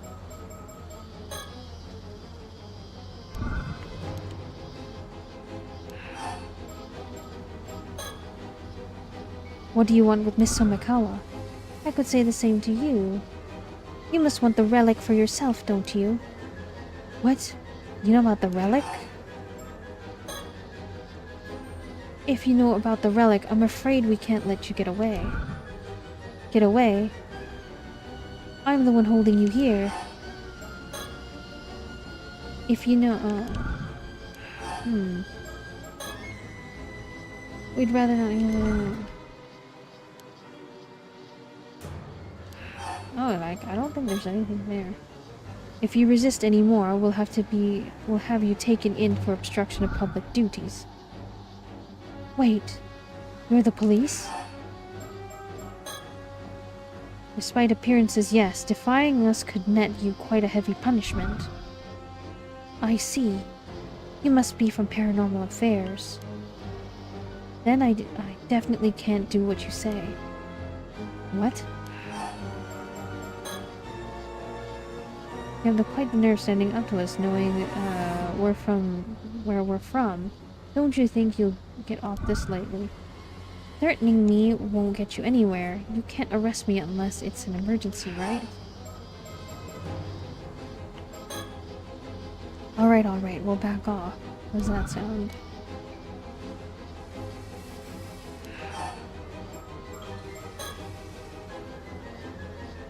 You're also with Paranormal Affairs, then? Sorry, I have no idea what you're talking about. I suppose this is the trouble with secret departments. Not even your own members recognize each other. What a bother.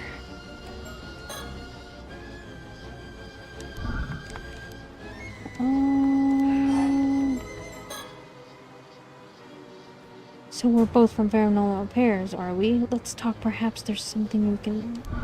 Oh, I told you. I don't know what you're talking about. It's none of your business anyway.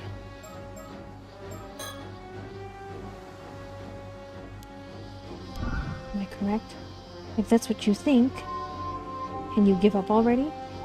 Hi, Kine. Thank you for raiding. How was your birthday stuff?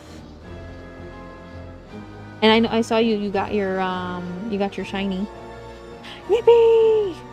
Yippee!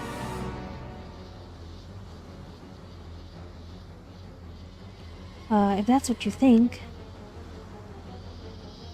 can you give up already? Even knowing from the Paranormal Affairs, you kept a straight face and hid your ties. I can tell you're both bold and smart. Thanks, I guess. Will you give up now? Alright, I understand where you're coming from. We won't interfere anymore. Soto, you can stop now. Ma'am? Really? Thanks. Gotcha. Ah, you grown-ups, your dirty tricks. Got you. Quite a high mood. Of an internet burst. Huh?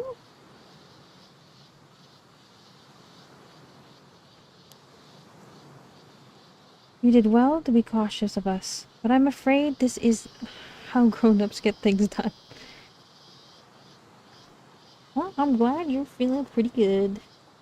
And I'm hoping your birthday has been pretty awesome. Now, will you tell us what you're up to here? Ugh. Well, I suppose I've slowed you down enough. You'll never catch up to the boat now. Guide my path. With thy merciful hand, uphold me. What? She broke the binding. Bye-bye. Oh, there she goes. Just booked it. Ugh, confound it. Stop right there. Looks like she's given us the slip. I doubt we'll be able to catch her now. Still, I'm going to have a word with Paranormal Affairs about that girl.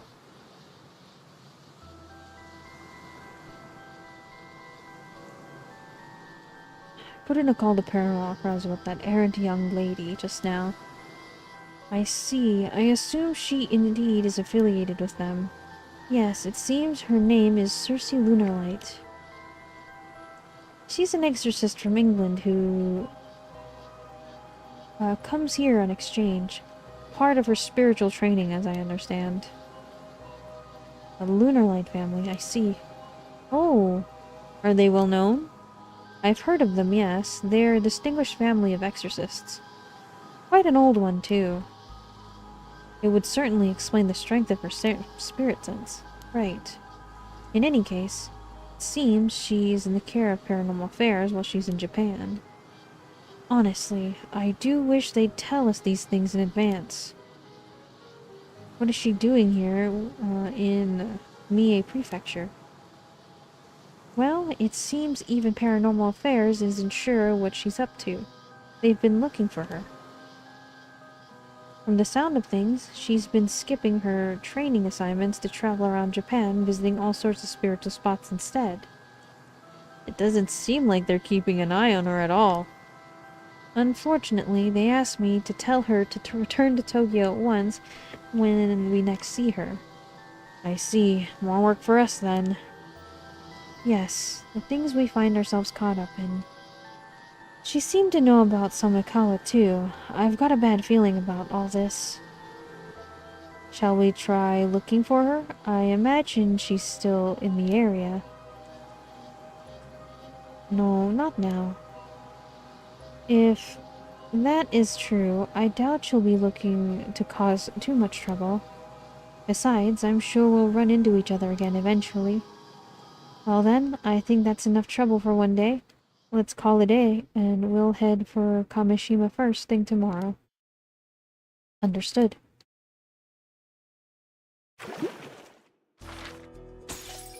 Okay. A good wrap-up of this thing. Would be a good point to stop. End early for tonight. I do have to wake up early tomorrow.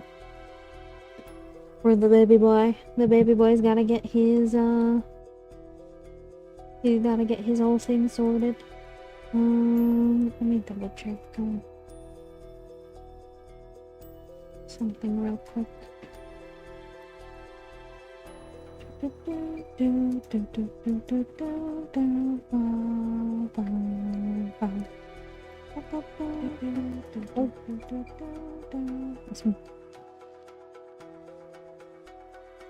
Alright. That is all from me today. Seems like a pretty quiet night, so I'm just gonna cut it here, but yeah. I'll be back again tomorrow, usual time, ending early today because I got Kratos stuff to do, hoping his blood work goes well so that he can get his surgeries sorted. Yeah.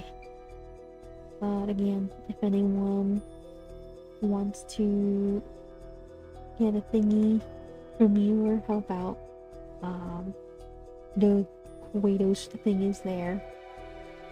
So, have a great night, guys. I'll see y'all tomorrow. Bye-bye.